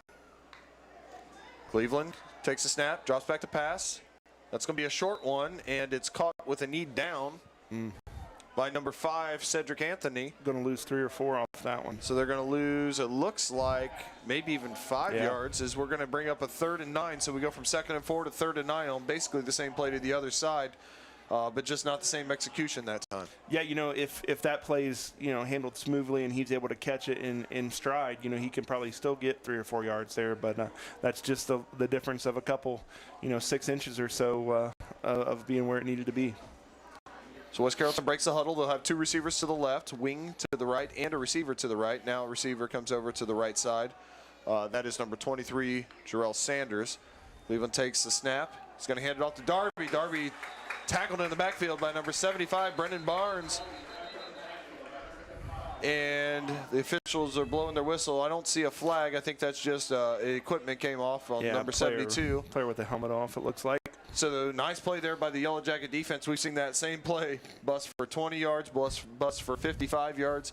So a really nice play there for the Jackets on 3rd and 9 to bring up a punting situation for West Carrollton. Yeah, and I will say the West Carrollton coaching staff is doing a nice job of mixing it up. They're throwing on some running downs and running on some throwing downs and keeping that Sydney defense honest and guessing a little bit here this second half. So the Pirates back to punt. Good snap, comes a punt, and it's a good one as well. Isaiah Clark is going to catch it at the 42-yard line. Clark working up the right side, has a block from Fair into West Carrollton territory, across the 45 to the 40, inside the 40 to the 38-yard line, and Isaiah Clark with a really nice special teams play. Boy, it's so important to catch punts, and any positive yards you get are great, but he got a lot of positive yards on that. Yeah, you beat me to it. If he doesn't catch that one, it looked like one of those that might roll 15, 20 yards. It's probably a difference of 30 yards in field position, and in a game that's this tight, that's huge. So similar to the last time the Yellow Jackets took over, not 2 times ago, excuse me, inside the 40-yard line of West Carrollton. Let's see if the Jackets can take advantage. E.J. Davis back on the field. That's good to see. Trips to the left for Cedric Johnson. Wheeler, Clark, and Avante Martin. Snap goes to Cedric Johnson. He hands it off to E.J. Davis. Davis tries to make a man miss and does. Gets up near the 30-yard line. Boy, it's tough yards for E.J. right now. But he's also just one step away from busting those, kind of like we were in the first half. On that verge there, and we'll see if he can bust one and kind of bust the game open again. We have another player down. Yeah, another player down. So the clock's going to be stopped. And we'll step away for just a moment as the West Carrollton player is attended to. So 1:13 to go in the third quarter, 17-6. Yellow Jackets on top and threatening. We'll be back in just a minute.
Okay, back at Sydney Memorial Stadium, 30 field as we get ready to resume play. Number 5, Cedric Anthony walks off on his own power. Once again, our best wishes. Hope he's okay. Still in the third quarter, 1:13 to go in the third quarter. Quarter that's been mired by turnovers and penalties, but the Yellow Jackets, after the score by West Carrollton, are threatening to do the same here as they're close to the 30-yard line. Johnson works to the right, late pitch to Devin Taborn, works his way down the right sideline, steps out of bounds inside the 15-yard line. Really nice option call there into the boundary by the Yellow Jackets, and it nets a first down, and the Yellow Jackets get inside the red zone to the 15-yard line. Yeah, you know, and if the Yellow Jackets are obviously looking for a score here, if they can punch one in and, you know, either by the end of this quarter or early in the fourth quarter, basically come out of that third quarter even with everything that's going on, I'd consider that a win. Devin Taborn stays in the game at running back. 3 receivers to the left. Sam Reynolds up top by himself as a receiver. Said Johnson will keep it this time behind Taborn. He works his way inside the 15 down to the 13-yard line, about a gain of 2. Yeah, Hasn't gotten the run game there. going yet. Yeah. Go ahead, Coach. I was going to say the same thing. No, you're all right. Yeah, just not a lot going for Ced there, but he's keeping them honest. You know, if one of those plays, you know, they don't stay at home, and he'll have a nice little spot there in the middle to squirt through there. Jackets will have to snap it at least one more time here in the third quarter, as there is 12 on the play clock and about 20 left in the quarter. 2 receivers to both sides for Johnson. He has Devin Taborn to his right. Said Johnson takes the snap and drops back to pass. Johnson looking, now he steps up in the pocket, eludes a defender, flag on the play in the area of holding. It's going to be a gain of 2, but we'll see what the flag is first. Yeah, you have to think that's probably holding of some kind. Could be hands to the face. You never know. Yeah, they're the defense. Oh, looks like they're going the other way. I stand corrected. Fans face mask on the defense, so a nice break for the Yellow Jackets there. And that's going to keep the down as second down and make it 2nd and 2 for the Yellow Jackets. As the clock is wound, and that's going to take us to the end of the third quarter. So a third quarter that sees West Carrollton win 6-0, but also sees the Jackets on the doorstep of scoring their own touchdown here if they can convert. Ball's going to be on the 7-yard line, 2nd and 2, as we start the fourth quarter and go all the way down to the other end of the field. Yellow Jackets 17, Pirates 6. Thanks for joining us. We'll be back in just a moment.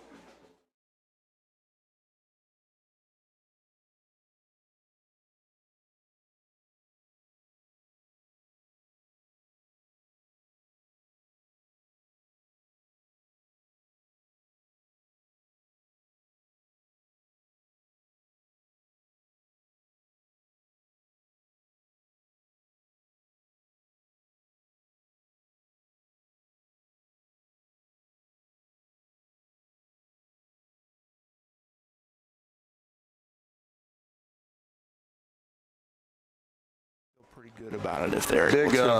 Coach Ward, big. We were just talking big point in the game here. This would be a huge score if the Yellow Jackets can make it an equally a huge stop if West Carrollton can keep them out of the end zone. Yeah, you know, if they're able to punch it in here, you got to feel good about, you know, their chances going in the fourth quarter. Then West Carrollton's really going to be behind the 8 ball and have to really, you know, take some desperation and play with a lot of pace to get back in it.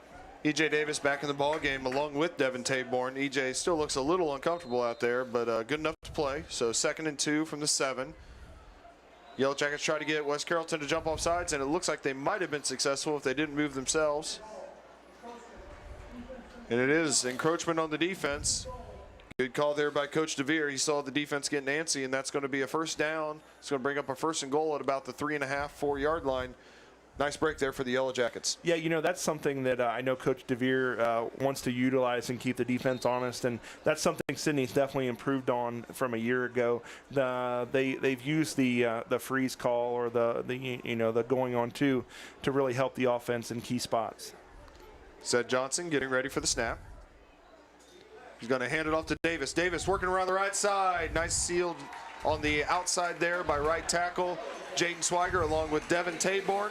So earlier in the game, EJ leads a touchdown block for Devin, and this time Devin returns the favor. That's a big drive and a big touchdown for the Jackets. Yeah, especially we talked about before the game, we're all, you're kind of trying to improve to the off season, and definitely want to see your team respond after a tough spot. And that third quarter was full of a lot of tough spots, and Sydney really responded after that West Carrollton score.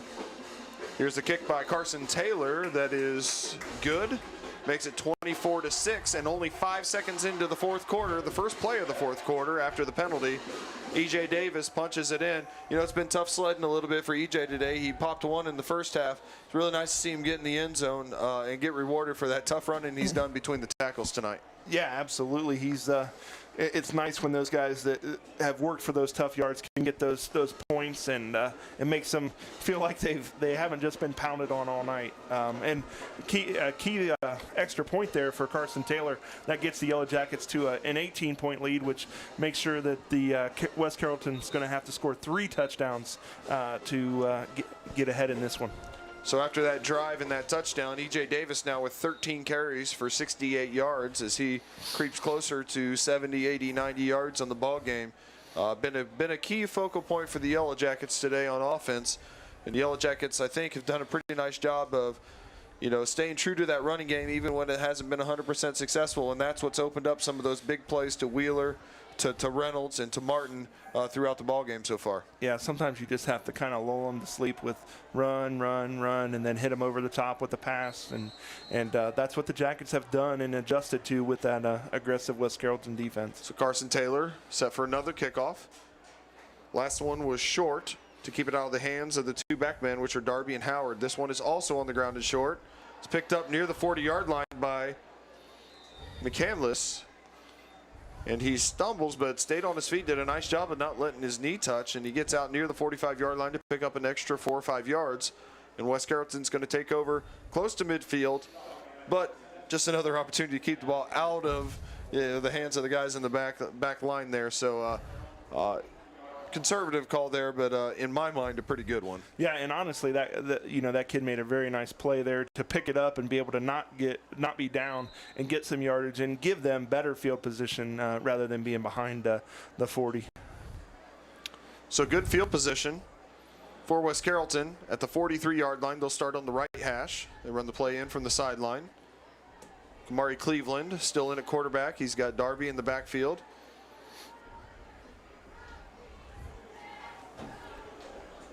Cleveland takes the snap. He's going to hand it off to Darby. Darby working his way through the line. He's going to be taken down by Devin Taborn along with number 62, senior Zane Latimer. Good to see Zane get in there on the play and make a nice play for the Yellow Jackets and hold the ever-dangerous Darby to only a 4-yard gain. Yeah, and especially at this point in the game, if you can limit him to anything under 6-7 yards, it's a win, and you just want to see that time go off the clock at this point. So that's going to bring up 2nd and 7 from the 46. Once again, West Carrollton in the huddle. They break the huddle. They're going to send out 4 wide receivers this time. They do have a running back, or at least by position, DeJuan Howard in the slot to the right. Snap goes to Cleveland. He's going to hand it off to Darby. Darby trying to get around the right side. Can't get out of the grasp of Bo Davis, and then the rest of the Yellow Jackets get there as well. That's going to be a loss of 1, and another nice play by the defense to hold Darby behind the line of scrimmage and bring up a 3rd and 8. Yeah, obviously here the Yellow Jackets are going to be looking to see something down the field from West Carrollton. They could prove me wrong, but hopefully they'll be ready for that. And the other thing, stopping those 2 runs, not letting Darby get out of bounds, not letting him get first downs. It's taken off a couple minutes here. The 3rd quarter seemed like it took forever. The Yellow Jackets didn't want another 4th quarter like that. They want that clock to keep going. Yeah, it's 10:25, and I think we had about 4 possessions by this point of the 3rd quarter. Yeah, you're probably right. Trips to the left for Cleveland. He drops back to pass, looking to the left. Nice throw as he zips it into a window, a small window to DeJuan Howard. Is a yard short, but a good gain there on 3rd and 8 to bring up a 4th and 1. That was a pretty strong throw right there to fit it in there. He stepped into that one and rifled it in there, and between a couple guys, that's a nice play, and gives them a chance to get a first down here with only a yard to go. Of course, the previous 2 4th and 1 plays went the Yellow Jackets' way. We'll see where this one goes. West Carrollton elected to throw it on both of those short down yardage plays. They send 4 receivers out this time. Cleveland and Darby in the backfield. This time they're going to run it. They're going to run it with Cleveland. He hops over a defender, gets across the 40 to the 35 to the 30, and he's going to be run out of bounds by number 38, Miles Vordemark. And Coach Doenges is looking at the official saying, how about that hurdle rule in high school? And I couldn't really see what happened. I don't know if he hopped sideways or hopped over somebody. Right. It's too tough to see from up here.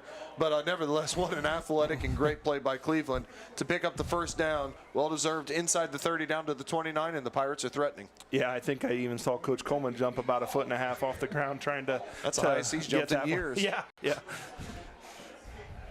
Pretty amazing play by Kamari Cleveland. Yes, once absolutely. again, just a fantastic athlete. And we'll see if West Carrollton can take advantage of that big 4th and 1 conversion. They have Darby in the pistol formation, 2 receivers to each side. The handoff goes to Darby. He darts through the inside, and he's going to be taken down by Barnes and by Taborn. Good job by the Yellow Jackets clogging the middle. They've done a nice job for the most part, except for the 2 that he's busted, of clogging up the middle, because if you give him a crease he gets into the open field, it's over. Yeah, I have to admit, I much prefer seeing him running through the middle of the defense than running out on those edges, because when you give him any kind of space, he's quick enough to get to the outside or even cut back and make those guys miss. So 2nd and 10 from the 28. Clock is running, and that's another byproduct of the stopped run there by the Yellow Jackets. We're under 9 minutes to go in the game. Yellow Jackets in command, leading by 18. Kamari Cleveland showing some defenders around, and we're going to get a penalty on the Yellow Jackets as they are offsides and misaligned up in the neutral zone. I wasn't watching down there. I was watching the backfield and seeing where people were going, and instead the Yellow Jackets make a mistake and make a 2nd and long into a 2nd and medium, and that opens up the playbook a little bit more for the Pirates. Yeah, and it's unfortunate because it did look like there was some confusion there in the West Carrollton backfield, but Yellow Jackets give them new life here, 2nd and 5, and they'll look to put it in the end zone. 2-back set, much like the Yellow Jackets have gone to a lot here in the second half. This time Howard and Darby in the backfield. Kamari Cleveland is going to hand it off to Howard. He's chased by Zane Latimer. Reverses course, goes to the left side. The Yellow Jackets pursue, do a great job. And he's going to be taken down near the 30-yard line. And a little bit of extracurricular activity after the play as there's a penalty in the Yellow Jacket defensive backfield. And we'll see who this is on. It was going to be 3rd and 11, but we'll see what the call is from the official. Well, you know, football, very emotional game, but when you have these swings of possession back and forth and penalties back and forth, it just exacerbates that how much emotion there is. And, you know, unfortunately, both teams are struggling a little bit with dealing with that. Still waiting the call. It was 2nd and 5. The result of the play would bring up a 3rd and 11. Definitely it looks like this might be on the Jackets.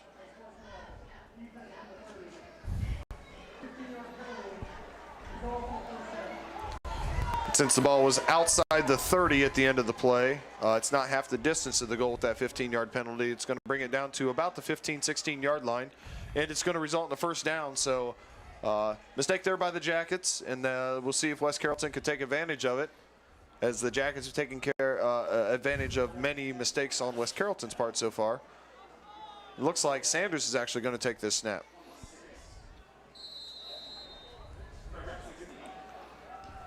Sanders takes the snap. It's a little high. He's going to hand it off to Darby. Darby working down the right side, makes a few men miss, spins inside the 12 down toward the 11-yard line.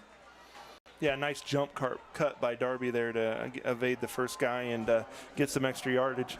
Yellow Jackets make a host of substitutions to get some fresh defensive linemen in there as Swiger, Latimer, and Barnes come off the field. It's going to be 2nd and 6 from the 12. Yellow Jackets have been able to do that a lot more than the last time you and I were together when they played New Richmond here at home. The pace that New Richmond played with just limited that for the Jackets a lot. Cleveland back in the game as he'll get ready to take this snap. He does. He hands it off to Darby, going around the right side. He's going to get a first down inside the 5, out of bounds, run out of bounds at the 4-yard line. So he's run out of bounds by Miles Vordermark. That's going to be first and goal from the 4. As we approach 7 minutes to go and the clock has stopped. Actually, they wind the clock after the first down. Pirates snapping it quick. The handoff goes to Darby around the right side. Puts his head down, plowing towards the end zone. The official has him marked, it looks like just a little bit short. So it's going to be second and goal from the 2-inch line. Yeah, that and official. even if it's delaying the inevitable, it at least is running some time off the clock for the Yellow Jackets. Yeah, and that official down there had a really good look at it. He was real close. I am slightly surprised at how much time they're taking down here. You'd think they want to get it in and try to get the ball back as quickly as possible. Cleveland has 2 receivers to his left, to wing right. He's going to hand it off to Darby right up the middle, and he stopped short of the line to gain, which is the end zone. And that's going to be a loss of a yard. Nice play there by the Jackets, as that's going to bring up a 3rd and 2, 3rd and 3 maybe, as he lost almost 2 yards. And there is a West Carrollton player slow to get up. It's Darby, but he does get up. And we're near the halfway point in the 4th quarter. And a big 3rd and goal coming up as Darby kind of limps off the field. Yeah, great penetration there by the Jackets. That look, a lot of times on the goal line, football always is the lowest man wins, but especially on the goal line, sometimes those defensive linemen get down on all fours and really submarine in there and try to stop any momentum there by the running back.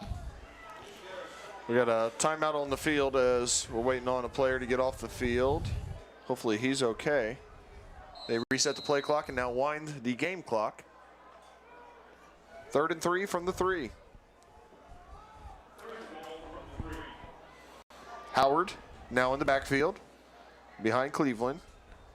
Cleveland will hand it off to Howard. He makes a nice cut to the left, gets close to the end zone, and he gets in. The ball across the plane. Good try there by the Yellow Jackets to stand up Howard, but Howard would not be denied. He gets into the end zone. That makes it 24-12, and that's a big score for the West Carrollton Pirates. It's just a matter of, is it too little too late? Or are they, in my mind, they're still very much in this ball game. Yeah, the only positive there for the Jackets was that they were, even when they got down there inside the 15, they were still able to get about 2.5 minutes off the clock. So West Carrollton once again will be going for 2. This time the ball is going to be on the right hash. Last time it was on the left hash. They tried to run it in last time. This time they have 2 receivers to each side of Cleveland. He takes the snap and he hands it off to Howard. He cuts inside and he trots on into the end zone. Nice blocking there by the West Carrollton offensive line as he goes in virtually untouched to make it a 10-point ball game. So 24-14, 5:34 to go in the ball game. Still very much a ball game as West Carrollton continues to battle back against the Jackets, who lead by 10. We'll be back with the kickoff in just a moment.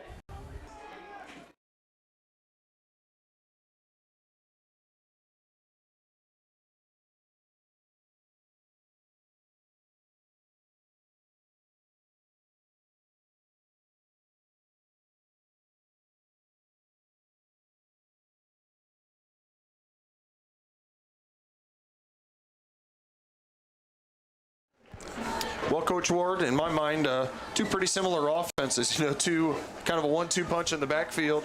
Offenses that rely on big plays, but 2 defenses that have stood up pretty well, if you think about it, for the most part. The Yellow Jackets have taken advantage of a couple of blown coverages, but other than that, it's been a really similar ball game. The difference in the game, like you said, not to be a broken record, is just the turnovers and the penalties and who makes the mistakes.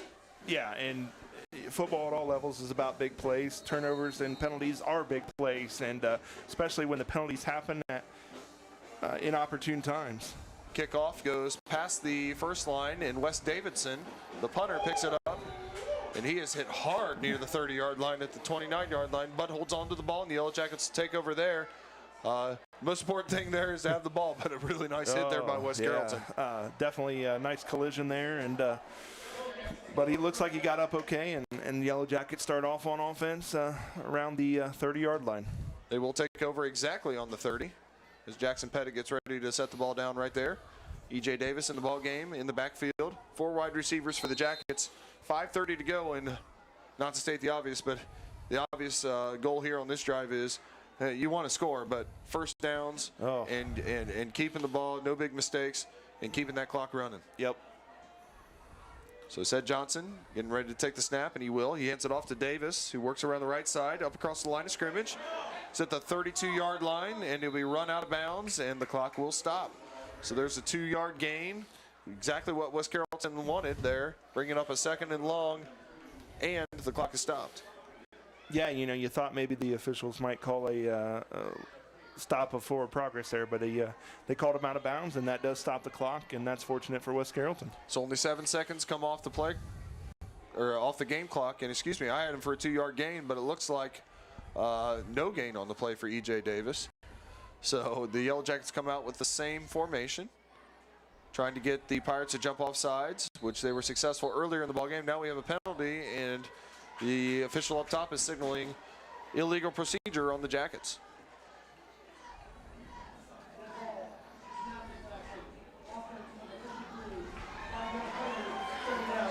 So that 5 yards is going to make it 2nd and 15, not the way the Jackets wanted to start off this drive, Coach Ward. No, they're going to need, just a good solid play here on 2nd down and maybe make it manageable for 3rd down. Jackets do lead 24-14. Be interesting to see what the approach is here. If the Yellow Jackets try to keep it on the ground, or if they try to get half of it through the air or something like that on 2nd and 15. Might but the be clock time could to be their friend. Yeah, might be time to dial up a screen here. Safe pass, maybe. Cedric Johnson does drop back to pass. He's looking deep. He's got Wheeler going across the middle.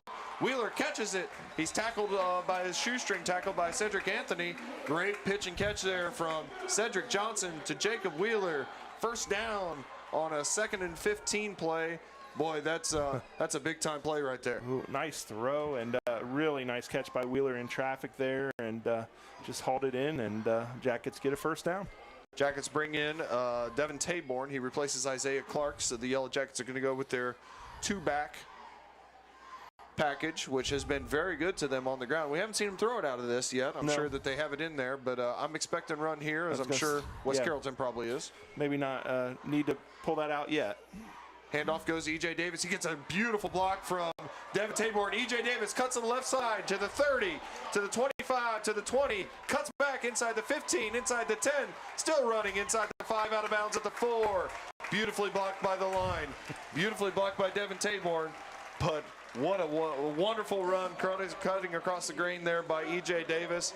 That's just a special athlete making a special play. Yeah, started with the line and Devin blocking up front, but EJ had some special parts of that play there. A great cut, and then just showing the speed on the other side of the field to get out in the open field. So EJ rumbles all the way down to the 4-yard line. Game clock is running as we are under 4.5 to go in the ball game. Still the 2-back set. Ced Johnson takes a snap. He's going to hand it off to Taborn this time. Taborn behind E.J. Davis. And behind that right side of the line, powers it into the end zone. Devin Taborn with his 2nd touchdown. And that's kind of an exclamation point there, Coach. You want to be able to run the ball at this time of the game. When they know you're running it, you know you're running it. And give credit to the offensive line. Give credit to the backs for blocking for each other, for the receivers for blocking. Big possession there for the Jackets. Obviously we mentioned all those, but just another time to shout out the offensive line, which is definitely down a few key contributors, and I've never seen in my time here in coaching. And then so the Yellow Jackets, maybe a little mix-up on the snap there, or maybe that was called, I don't know. But Cedric Johnson finds Sam Reynolds for a 2-point conversion. That makes it 32-14, and the Yellow Jackets extend that lead to 18 at 32-14. And are in firm command. So what a great response there by the Yellow Jackets. I mean, I got to be honest, you think West Carrollton might be taking too long, and then they score. You look up the clock, there's still 5.5 left. And the way that drive started, it didn't look real great, but the Yellow Jackets got it turned around in a big way. All started with that pitch and catch from Johnson to Wheeler. Yes, that was a big play. Looked like the Yellow Jackets were going to have to give it right back to them with the penalty And Yellow Jackets got that first down, and then the big play with the offensive line and Davis getting the big run. Like I said, I kind of got interrupted by that surprise 2-point there. But the Yellow Jacket offensive line, you got to give credit to Coach Anderson and them of being able to fill in those guys. I can't remember a Sydney O-line that was able to absorb that kind of, losses or injuries up front and still be able to have a lot of success. It's Carson Taylor getting ready for another kickoff. 4:17 to go. The lead is now 18, 32-14. And Taylor sends the kick away. This one's on the ground, but it will reach the back line. Darby will pick it up at the 22-yard line. He works on the right side. He's going to be taken down by Miles Vordermark. Good job by Vordermark to hold him inside the 40. Boy, when he catches it in stride, though, he's moving fast. Oh, man. It's pretty special to watch. I mean, not to overstate it or anything, but there's a lot of great athletes on both sides of the ball, but it just looks different when he's running, doesn't it? So West Carrollton's going to take over at their own 39-yard line.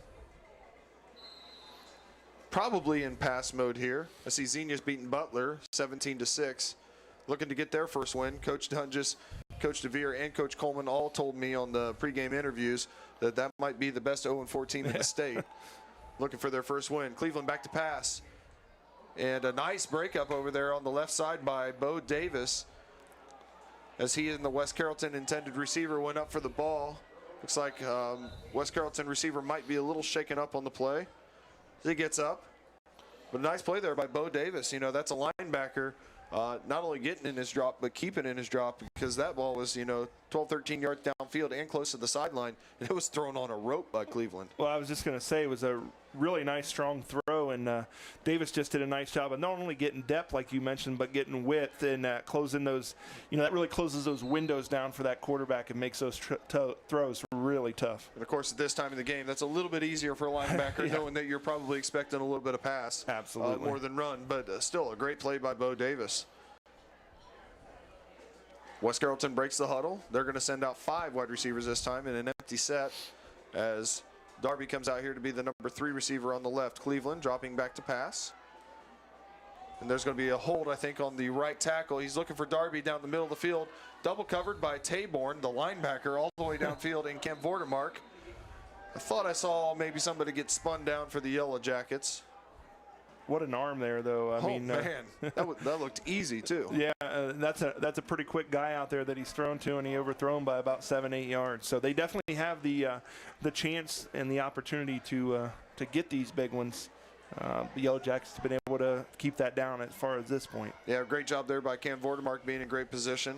And obviously a great job on the outside of covering up and enforcing the throw into double coverage there. The penalty was indeed a hold. It's going to be 2nd and 20 from the 29-yard line. Under 4 minutes to go in the ball game. Yellow Jackets lead 32-14.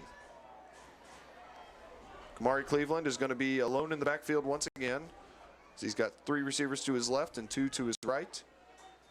Dropping back to pass. 3-man rush by the Jackets. Cleveland is going to escape through the middle of the pocket.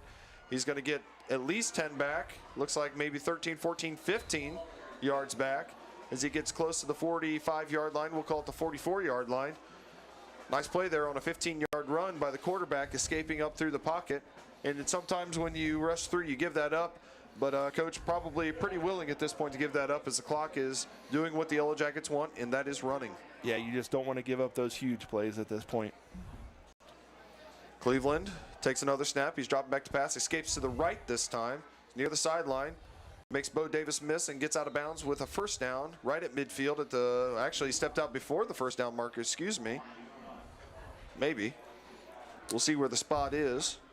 It's really close to the marker. We'll just say that. Yeah. I think you just gave him the signal. So it is a first down. That'll be a 5-yard gain at the 49-yard line. That's going to be 1st and 10. Another run by Cleveland. The clock approaches 3 minutes. And the West Carrollton Pirates will stay in that empty formation. They have 3 receivers to the left, 2 to the top. Cleveland drops back to pass again. Yellow Jackets rush through the middle this time. Throw over the middle of Darby. He's open near the 20. Catches it in stride. Beautiful pass. Beautiful catch. And the same play as before. This time the Yellow Jackets get a little bit out of position, and Darby makes them pay, as well as Cleveland. That was a beautiful throw and catch to make it 32-20, and still 2:51 to go in the ball game, Coach. Yeah, that's what we were kind of worried about there with that strong arm and those athletes. You get out in front of the defense, and it can be a quick 6. So another 2-point conversion forthcoming for the Pirates. Try to make it a 10-point ball game. It stands at 12 right now, 32-20. And it looks like the Pirates are going to come out in their empty formation once again. Of course, that doesn't mean they're not running it, though, because they've got a couple slot guys that could catch it on the jet sweep here, or the quarterback, of course, is dangerous as well. Cleveland dropping back to pass. He's going to intend it for Darby. Nice play there by Donovan Johnson. Kurt Spangler on the coverage underneath. Donovan Johnson comes through and knocks it away to keep it at a 12-point ball game. So 32-20. We anticipate the onside kick, and we'll bring that to you here in just a moment. Jackets lead by 12 late in the ball game.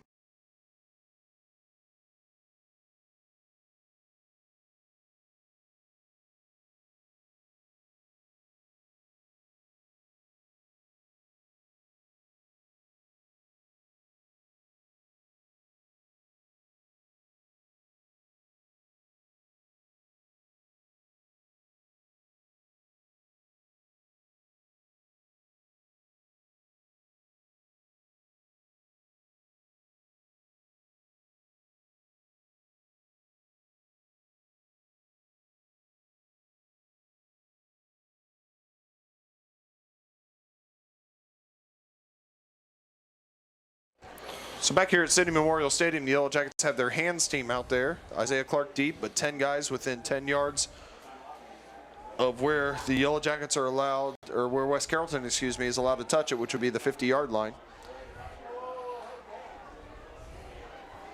Now, what's the rule in high school? You can only have 6 guys to one side of the kicker, right? You can't overload it too much. Yep. Here comes the onside kick from McClanders, and it's going to be on the ground and eventually picked up by the Yellow Jackets. Covering up there is the quarterback, number 12, Cedric Johnson. And that'll give the Yellow Jackets the ball. West Carrollton with 2 timeouts, 2:48 to go in the ball game. First down or 2 pretty much does it, Coach. Yeah, I would think two first downs probably get you there at this point in the game. Yellow Jackets are going to send out their 2-back set, which has been very, very successful tonight, especially in running situations.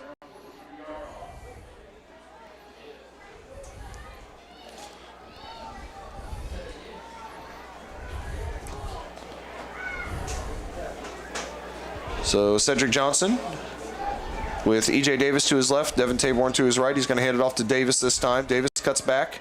He's going to work his way up to the 45-yard line, a gain of 2. He's going to bring up 2nd and 8, and we have a timeout on the field. West Carrollton takes a timeout. 2:38 to go in the ball game. 2nd and 8 upcoming for the Jackets. We'll be back in just a second.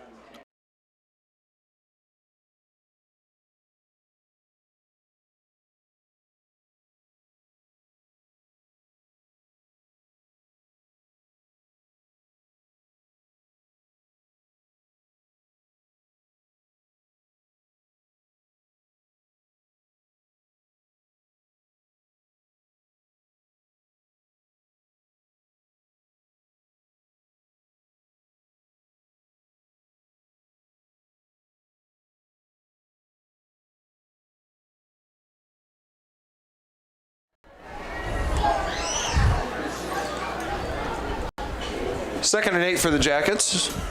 West Carrollton with 1 timeout in their pockets. I'm doing the math, Coach. It might be, depending on what down you get it, 1 might do it. Yeah. It's all down. about when you get the first down and how many timeouts they're going to have to use before that, and then you go from there. Jacob Wheeler is going to go to the left side of the formation.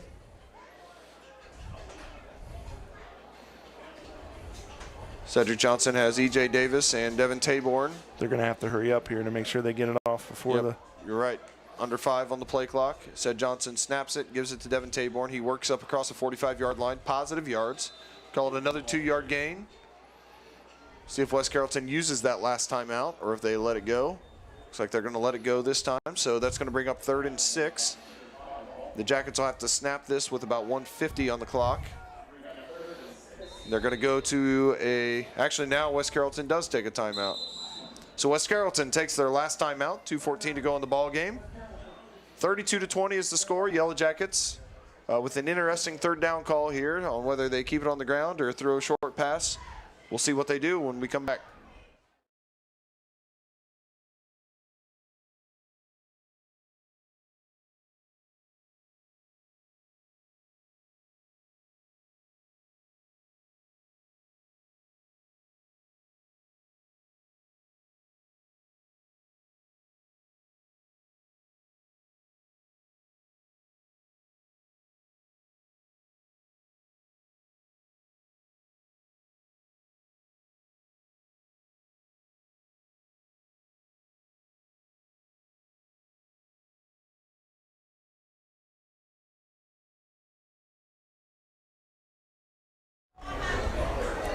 Big 3rd down here, Coach Ward.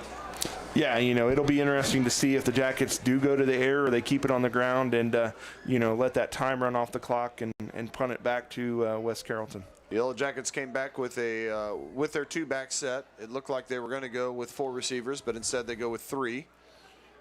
Got press man coverage from West Carrollton on the outside.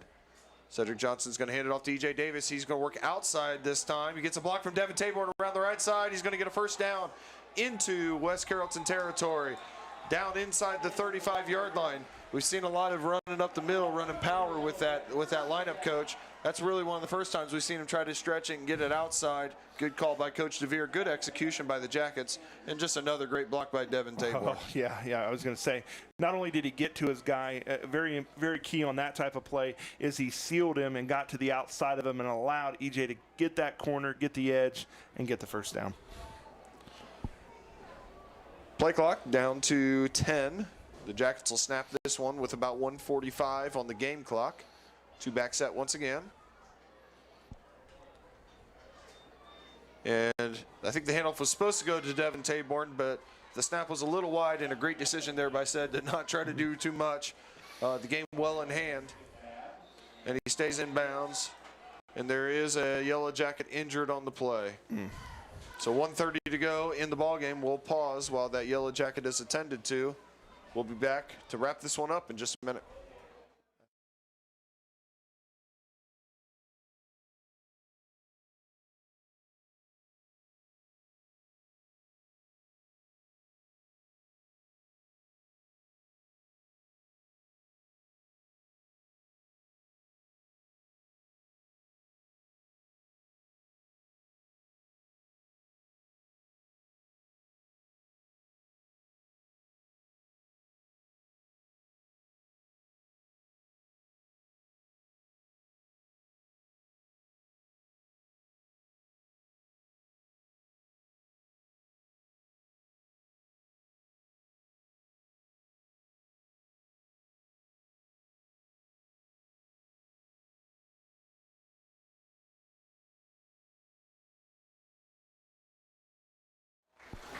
Jackson Pettit, the center for the Yellow Jackets, really, I guess you could say the backup center because Brian Jones couldn't play tonight. Boy, Pettit's done a really nice job. We had a couple shaky snaps early, but that is not an easy position to be in, and he's done a wonderful job, as has the offensive line. Jackson Pettit has just matured so much over the last couple years, and to see where he's at now, he is a big reason why the Yellow Jackets are having the success filling in the way they have on the offensive line. 2-back set for the Jackets, 2 receivers to the left. Reds just took a 2-1 lead. Mike Moustakis with a home run. How about that? Yeah. Hand off to Devin Taborn. He cuts back, keeps the ball in the middle of the field. Good job by Devin to keep the clock running. Very smart Yellow Jackets play. are going to have to take one more snap. So looking ahead, Coach Ward, we got the Indians coming in for the battered helmet next weekend. They won again tonight, so that makes them undefeated. Looks like they're, for all intents and purposes, kind of the cream of the crop when it comes to the Dayton area right now. Yeah, that'll be a task next week. The Yellow Jackets are definitely going to have to clean up the penalties and the turnovers to have a good shot at that next week. So we'll see if they can get those cleaned up, maybe get some of these guys healthy again on the O-line and be ready for that matchup. And, of course, the playoff draw, or at least the seedings, are going to come out this week at some point, so we'll see how that goes. Ball's on the ground. Cedric Johnson covers it up, and that's going to be the ball game as, well, actually, we stopped the clock. It's moving again. Okay, good. Yep. All right, so 10 seconds ago, 9-8 and counting. Yellow Jackets are going to come away with a 32-20 win. That's a big win for the Jackets. We knew it wasn't going to be easy. West Carrollton showed a little bit of rust, but they also showed a lot of fight. Oh, absolutely. They responded in that third quarter and put a couple drives together in the third and fourth quarter to make this a game and put it on put pressure on the Jackets. Luckily, the Jackets were able to respond each time and get their own drive together that really made the difference. So the Yellow Jackets moved to 3-2 on the year as West Carrollton falls to 0-3. Yellow Jackets will host Piqua next week right here at Sidney Memorial Stadium. We'll pause for just a moment, and then we're going to come back and give you some stats, some unofficial stats. As we wrap this thing up, Yellow Jackets win 32-20.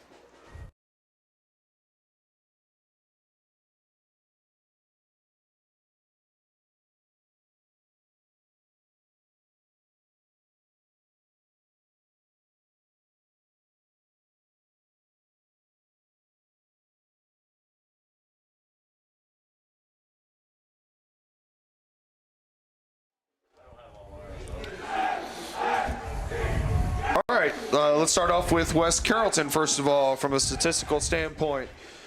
Quarterback Kamari Cleveland, 13 for 21, 136 yards passing. He also had 12 rushes for 60 yards. A dual threat quarterback that's pretty darn good, Coach Ward.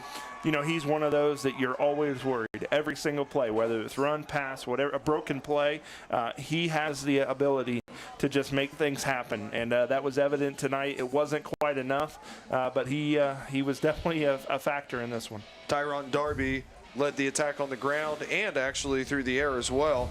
2 receptions for 76 yards in that last long touchdown catch from Cleveland. Also 17 rushes for 138 yards and at least 1 touchdown, I know.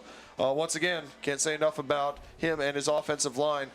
They were really able to run the ball tonight against the Yellow Jackets. If it wasn't for the mistakes, Yellow Jackets could have been in a little bit of trouble because that's a pretty potent running game. Yeah, we were both talking about how we were definitely worried about how they were starting to get that running game going, and they had to go away from it at times. But anytime they went back to him, they had plenty of opportunities to get yardage and get it in big chunks at times. Yeah, and the story of the game, the biggest stats for West Carrollton, 12 penalties and 5 turnovers. I mean, we've talked it, I know probably too much, probably making people sick about it, but it's the difference in the game, really, for all intents and purposes. Just too many mistakes. It's tough to win at any level when you have 5 turnovers in a game. The penalties are in addition to that, but anytime you turn the ball over that much, you're going to have a tough time coming out on top. On the Yellow Jacket side, Cedric Johnson, the quarterback, 6 for 9 passing, 161 yards. Yellow Jackets didn't throw it much, but when they did, they were effective. Yep, they made the plays that they needed to. They kept them honest. I think those plays over the top towards the end of the first half really opened up the running game some in the second half, and that's where those big plays came from, the running game. And E.J. Davis, E.J. hasn't had quite the start in terms of numbers as he did last year. We know from watching that he does so much more than just run the ball for yards. But tonight he did that. He ran the ball for yards and did other stuff. 17 carries for 127 yards and a touchdown. It was nice to see E.J. get loose a couple times there in the second half and late in the first half. Yeah, and there's been times when E.J.'s been hampered by injuries, but he took a pounding tonight and just kept getting those tough yards, and then eventually, whether it was him wearing down the defense or just, the right things happening, he was able to make those big plays, and glad to see that for him. And his backfield mate, Devin Taborn, also had one of his better games rushing the ball. 13 carries for 59 yards and a pair of touchdowns.